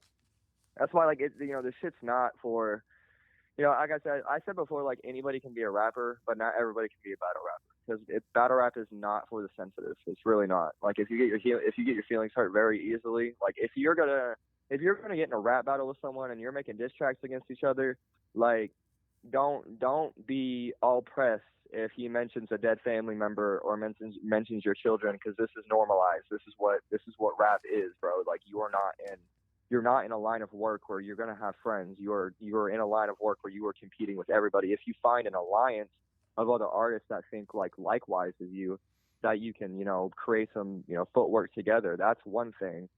But naturally, no, you do not. You do not work with anybody. You are your own self. You are trying to outcompete everyone. You are trying to be the best. Like, it's just how it is. So yeah, nah, like, that's why there's this one instance like in the mainstream. This happened like I don't know how many years ago. I'd say like half a decade ago. Uh, I bet you've heard of Drake, right? Yes. All right. Do you know who Meek Mill is? Yes. Okay, okay. So like, do you know the whole beef altercation and how like he exposed the fact that like Drake had a kid and that's how Adonis like came into the limelight? Yeah. Yeah. Okay. So cool. All right. You kind of. All right. Bet you're hip hop educated. Bet. So Yeah, yeah. So like that whole instance, like you and Drake, fully admitted, it's fair game. He won because of that. Like you know what I mean? Like it's just So like yeah. So I fully understand what you're talking about. It's like just the line of work that I'm in and shit like that, and just seeing all these other motherfuckers. Like yeah, he name dropped me, and then I made a video on YouTube, and it was like not even a track. I was like my last reply, and I like tagged his fucking channel in it, and I would this motherfucker like. I didn't like. I tried. I beat around the bush the last episode. But like this motherfucker's like threatening to kill me in this fucking song. This motherfucker's like threatening to kill my family. He's threatening to like do all this fucking good and dandy shit. And then I said how last time how like he built his whole career on fraudulent, saying that he was a part of this group, which then like the leader put him in charge of apparently. It was just some really like dumb schools type shit. And like then he basically went out on a limb and said that like the leader of this supposed fucking hip hop group like put a fucking hit on like it was just basically like was sending shooters for like me and my homie. And I texted I told you this last time. You liked how I said this. If I remember, I was like I told him I was like, you really thought I wasn't just going to be a grown ass man about it and fucking text him and like just talk to him. Yeah. And yeah, so like that's how like that's how I killed his career, but like I ruined his reputation really by because this motherfucker like he talks all this G shit. Bro, you're from the suburbs, like Galen, you're from the suburbs. Shut up, keep my dick out your mouth. Like you don't know what it's like to even. I bet you've never shot a fucking. I bet you've never even shot a piece of day in your fucking life. Even a fucking target. So shut up. For real, bro. You lost. So You lost we all three of had those. when I was growing up, and I was probably about your age now. There was someone that was purporting to be more from the street, more. They were trying to appear to have more credibility than Right. what they might have had. They actually even changed their name. Their name was Vanilla Ice. That's their stage name that they went by, Vanilla Ice. I believe I'm not kidding. I think it was Robbie Van Winkle was his actual name. Is his actual name. I'm not positive, but I think it's something similar to that, if not that. That's a And it was wide-ass funny name. because, yeah, and he's, like Vanilla Ice. It's not like he was really hiding it. And this was, fucking A. I just thought about what he wore, and then I'm like, I had those clothes too. I never shaved my eyebrow like he did, like put the little lines in it or anything. Yeah. I didn't color my hair quite like, I did color my hair highlights like he did, but I didn't put the different colors in. But yeah, he always, his songs made it appear that, he would drive off in a scandal or something. And I don't believe that much of his childhood or young adulthood, I don't think involved much scandal at all. I'm not a positive, but I think that's what I remember. So you're saying that this guy is trying to front himself like he's Vanilla Ice. That is just you don't do that. And what? And did you say Galen? Yeah, I'm not gonna say his last name because I That's can fine. get sued. But No. yeah. His name's Galen. His real name's Galen. Little motherfucker. You think I don't know shit about you, homie? But I do. I do. You need to just shut up. That's. I've often wondered whether, like, beefs, like how much, like when you hear about beefs in the media, how much they're real and how much oh, they're in this beef the week before their album drop. You know, you always wonder whether there's some ulterior motive to it. But after talking to you last time, and then especially this time, I would say Yeah. that I no longer have to guess whether a beef can actually just be fueled by, let's call it indifference between the two of you. There's, or what would they call it in a marriage that's ending? Irreconcilable differences. That's what I think that you and Twiggy have. I'm sorry, Galen. Yeah. I mean, I can pull up both, like, bro. I can get him, like, yeah, not even like, bro. It's like, cause like I posted that YouTube video and like I kept clipping the fact. Okay, for one, this motherfucker said. And he's gonna smack me in my fucking face. Homie, I offered to fight you on Street Beefs where you could utilize the fucking platform for your dead ass fucking career. And I could whoop your ass doing it. See, that would not, what did you say? Street fights? What is it called? Street Beefs. It's a backyard fighting organization. They have their own championships even. I think I have seen that. See, that would have been a horrible thing like when I was growing up. I would have totally been on board. What, punch people? Yes, please. I mean, that's how we fought back then. There was, you know, drive-bys, I think, were coming in the the late 80s is kind of when they start. Like if you want to know the best depiction of how it was to fight when I was growing up would be to watch West Side Story. And if you're like, that's a musical. Yeah, it is a musical. And that's exactly and we sang also. When we were fighting someone, we would sing, and when you're a jet, you're always a jet. And I'm gonna cut you. So, you know, you would do, it was much different when I was growing up. So I hope that no faces are being smacked because of this. I really, you know, it's gonna be too close to Christmas for this year, 2023. But my New Year's wish, and I am making it here. I am going, if I have one wish, if I have only one wish this holiday season, this for New Year's for 2024, I guarantee this is not it. This is 100% not it. But if I have a second wish, still not get. Let's say I have like unlimited wishes. If I have unlimited wishes for 2024, which would be cool. I wish that you and Twiggy will mend your fences, or fence if it's just one fence you share, and for next holiday season, you guys will come back and you'll be on the show, and you guys will sing "Baby It's Cold Outside." Yeah, I think I got a little nauseous. I don't think it's ever gonna happen, bro. I'm sorry about that. Whatever, man. Yeah, once again, I would like to tell everyone thank you for our two-time guest, two-time only guest, 918 Slasher.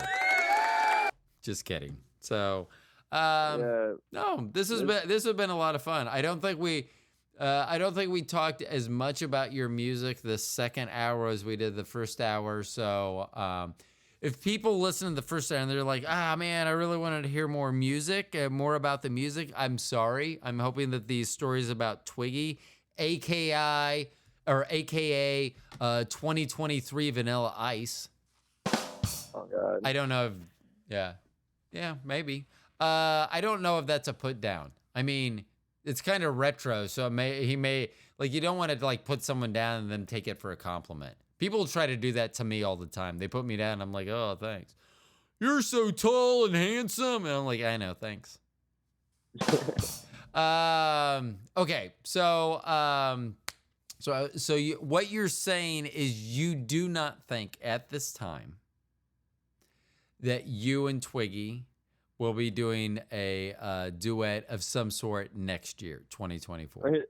Here's the thing. It started off as some artist shit, and it started off as just creative differences and shit like that, and just, you know, ego and pride. But now it's just like, bro, like, it's this thing. It's like, I've seen this dude's character now. It's like, okay, so this, I was saying, like, I offered to fight him on Street Beefs, which guarantees us at least 5,000 to 10,000 views that we could promote our shit both. So I was thinking on a marketing standpoint as well how this would be smart.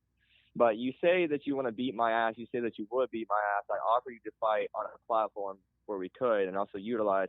And instead of doing that, you just blocked me. And then you just keep resorting. This is saying like you beg for attention, homie. And then as soon as I give you attention, you go quiet. Like, you know, don't think I don't notice this shit.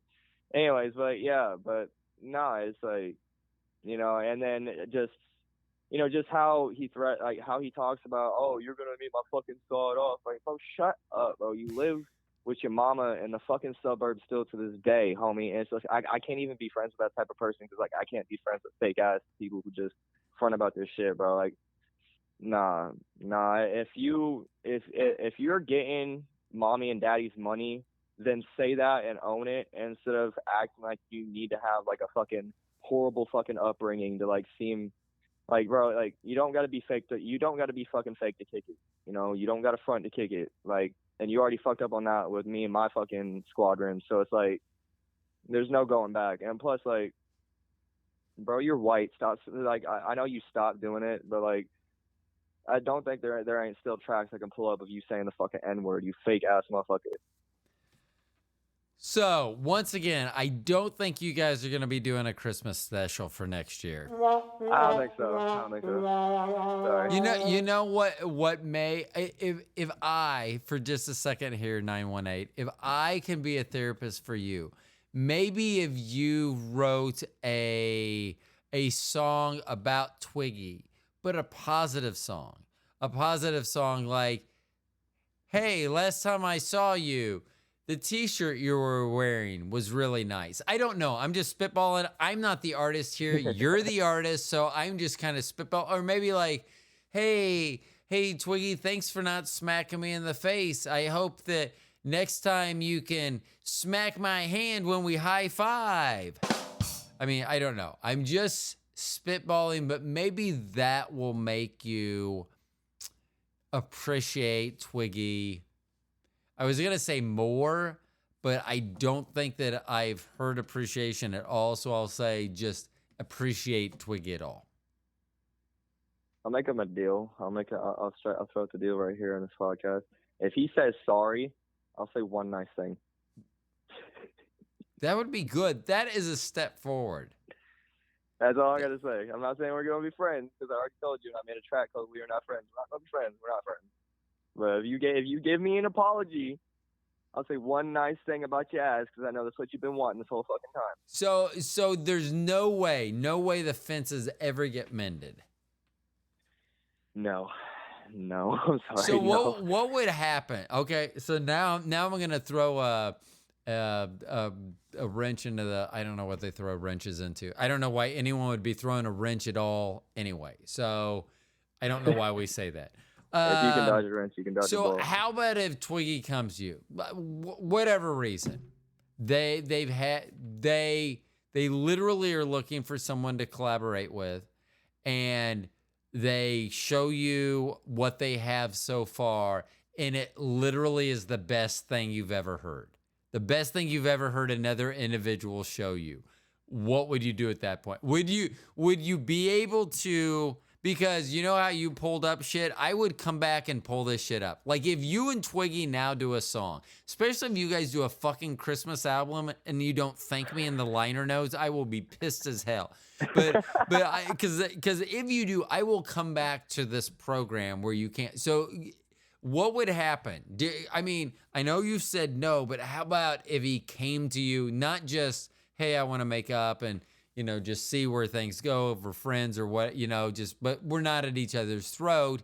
You know, that's one thing. But how about if he comes to you and how about if he doesn't even mention that other shit? Just says, you know, for whatever reason, I think that you would be awesome at this. This is what I have so far. Just tell me what you think. And then you play it and you're just blown away. What happens? You stand those moral grounds where you're like, fuck you. I mean, like, this all started because I didn't want to feature for him. So, I mean, it'd kind of be what ironic to do that. But, like, if he dropped something impressive, no, I probably still wouldn't because he's just a bitch-made motherfucker. Okay. Yeah, no. But, it's like, What was I gonna say? Oh yeah, it's ironic because like you made me remember this. I'm not gonna say whose song it is because I've recently saw it with that dude too, and I'm not trying to put people on like that. But it's ironic because Twiggy and I are actually on the same song. It's just not either one of our songs. Like we were both a feature on somebody else's song. On Like the it's same ironic. track? Yeah, we are on the same track on one track that exists, and it's literally it's a cipher. It's a cipher track. I'm not gonna say whose cipher track because I fuck gotta that. But that like yeah, I no, like need so off air. You'll need to tell me. I'll need to find that or hear that track. So I'm gonna have to hear that. I'm gonna have to hear the two of you like before things went south. Oh, yeah, this was. I mean, no, this isn't before things went south. This was after things went south. The first time there was a gray area where I became cool with one of his homies, and I worked with his homie. And ironically, we ended up on the same fucking. I didn't really know he was supposed to be on the fucking cipher until like later on. I was like, fuck, man. I guess, man, whatever. And I was trying to be a fucking nice person, and then like, yeah, nah, I have the first verse, and he has the last one. It's ironic as it is, but it's like, yeah, ironically, we are on one track together, but that wasn't by any of like that wasn't by either of our intentions. The dude that I was talking about actually like because like Galen is just like a manipulative motherfucker, and like I said, he built his whole career around this fucking wave of fraudulence, claiming that he was part of this rap group called NFG, which I've talked to the actual leader of. Shout out NFG Mayhem, pretty fucking chill ass dude that's supposedly supposed to send shooters after me. But anyways, um, anyways, yeah, uh, and he fucking fronted this whole thing, and then he got his homie involved, and then he built his career around that fucking fraudulent bullshit. So it's like, bro, you're setting somebody else for failure, giving this person this these dreams, and you're really fucking with somebody's dreams right now, and you're really like you're acting like you can open more doors than what you can, and that you're a part of more than what you are, and that you are more than what you are. That's what I'm saying. It's like even if you did drop anything that was like decent, like, bro, yeah, and just his character, it would be very, very impossible. Like I yeah. just cannot stand that type of shit, and just the type of person he is. He just disgusts me. So He's just like the lowest of low. let me finish with this then. So what do you, without me bringing it up, how much of your time does this conflict take up? Like, is it something that's on your radar every day, or is it just when someone brings it up, or once a week it just comes across your? How often do you have to either think, contemplate, or deal with this conflict? I mean, to be honest with you, I'm at the point where it's like, bro, I could completely stop talking about this subject, and I would be just fine. Like it's honestly gotten to the point where it's like it's more beneficial to him for me to talk about him than it is vice versa. Like at first, like for when we first started getting into it, like I mean, I'm not gonna. I was like just now really because like I said, I'm very blessed to say I was able to reach you know almost 100,000 streams by myself within a 2-year time span. It's not like it's been a very fast progression. But when we first got into it, I mean, I was still just like local as fuck. I mean, I still kind of am like a little bit local. I'm not like really, not really like fucking and like out there performing all like everywhere and shit Well, like that. But from it's what I like, understand, you are the king of Oklahoma. yeah, I do claim that title, yeah. You do. But yeah, but like I was just a lot smaller than what I was then when we first got into it compared to now, and I've done everything that I said I was gonna do at that time that I said I was gonna do now. I've did that shit and I've improved that shit, and like, it's just at this point, I could completely stop fucking talking about it. But like to be honest with you, like I don't know, like I said, I'm a petty motherfucker in the end of the day, and also like yeah, I don't do how often do I think about it though? I mean, as of recently, I've been trolling the fuck out of the motherfuckers. Like, I'm not gonna lie to you. Like I said, I made a YouTube video. It's my first YouTube video on my channel that wasn't a fucking track. Like, and I decided in my last reply, and I just meme the fuck out of this dude, bro. He said I look like I'm on crack, and I pulled up pictures of him looking like a complete fucking imbecile. And like I put it all in this fucking edit, and like I just clown the fuck out of him. And I even broke down the situation in that fucking what started it all, like in that video and shit. I just embarrassed the fuck out of him, and now I've just been making posts on my YouTube community page, but I'll time it for 24 hours because I'm not gonna leave something.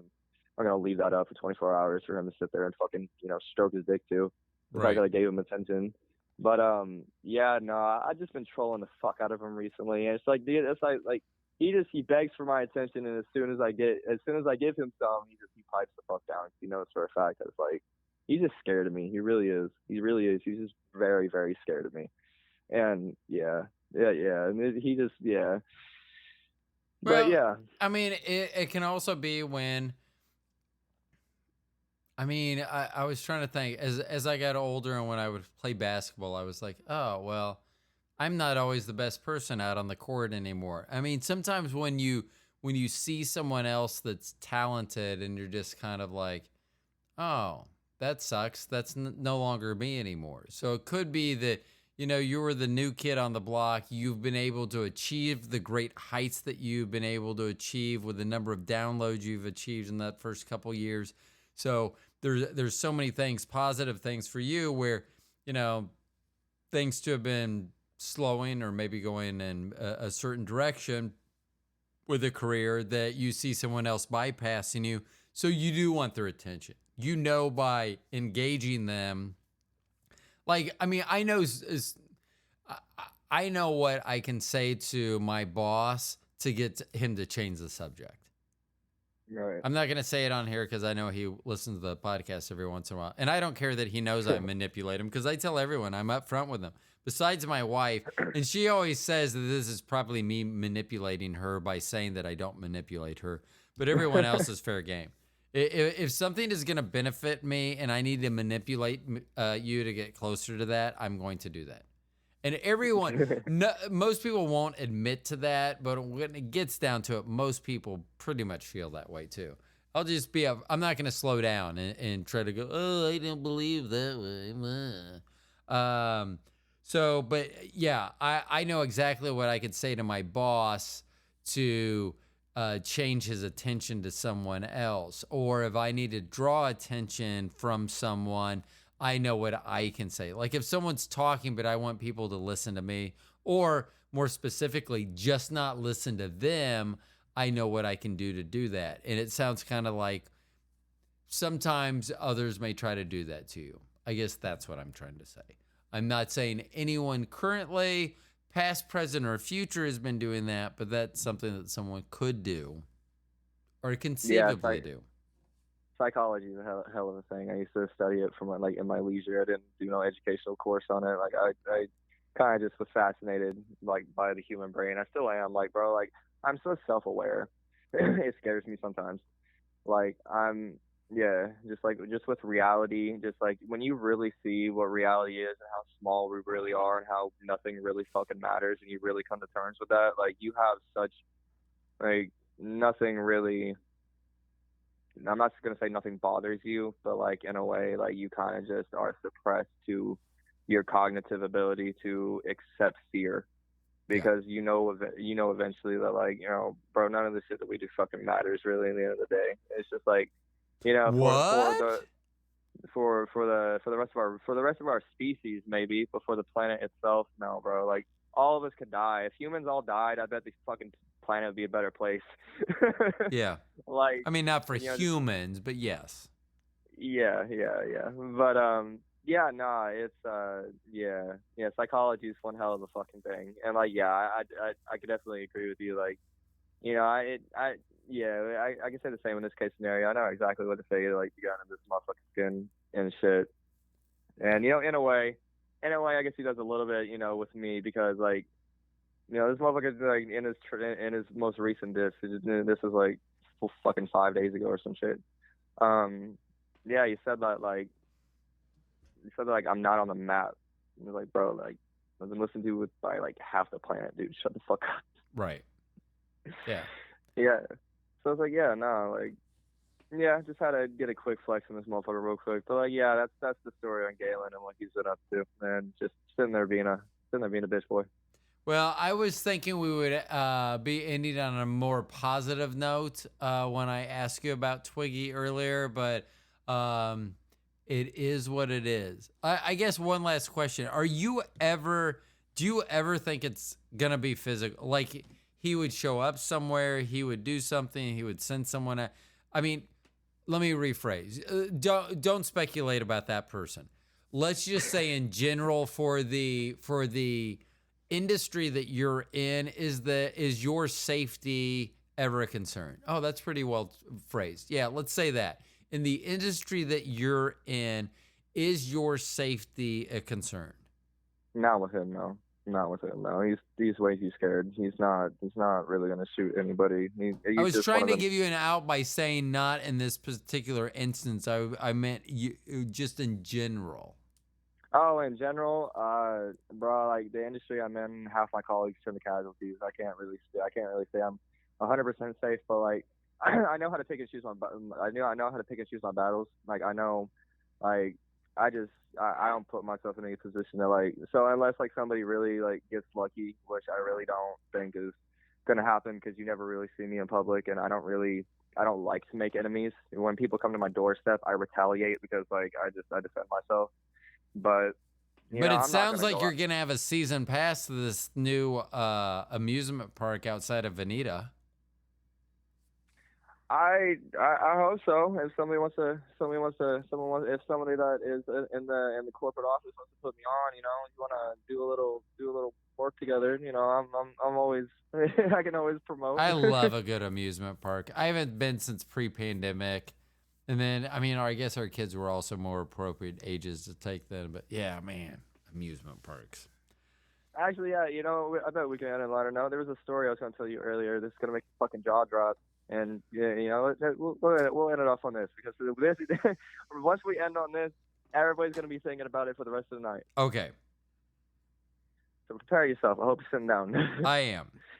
So you were wondering earlier about like how Oklahoma's changed, and we were talking about Tulsa. So Right. I was in Tulsa earlier this year. I was no, actually it wasn't earlier this year. It was late last year. This was before my sister passed. So I was hanging out with my sister and her boyfriend at the time, and I was riding through Tulsa, and I stopped by Quick Trip, and I'm in downtown, so like it's like Tweaker Central, or like Crackhead Central, and there's this fucking homeless lady and this fucking this one lady with like this baby in her stroller, like about to be like in a fist fight outside. Like these women are like face to face, like just screaming at each other and like at a bus stop. And I'm just sitting there like, I'm just stopping my Quick Trip to use the bathroom. I just got to go in there, take a leak, be gone. Right. I don't even want any food. And like, so these women are like, building a crowd, looking like they're about to get into a fucking scrap outside a fucking Quick Trip with their fucking child in a stroller and shit like that. And, I'm not trying to body shame, but both of these women were, particularly like, it's one of those typical, elderly, like middle-aged woman, fucking just nonsense arguments, bullshits that like, anyways. But yeah, it's like these two like weird ass fucking women just like about to get into a fist fight outside Quick Trip, and at the same exact time, like I go inside, and like at the same exact time, like I'm bullshit you not, the same exact time while this is going on outside, I go in, I walk in the bathroom, and then there's this fucking dude just beating his shit in a fucking stall. He's just moaning the fuck in there, he's just moaning, he's just stroking his shit, fucking moaning. I unfortunately, while that is a good story.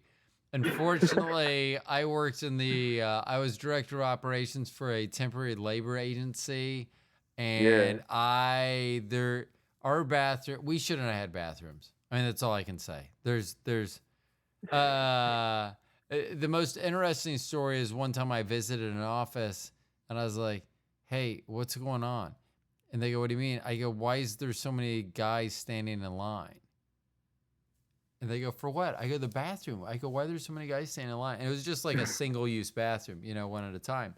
And so like a guy would come out, and he'd have a smile on his face, and the next guy was so excited to go to the bathroom.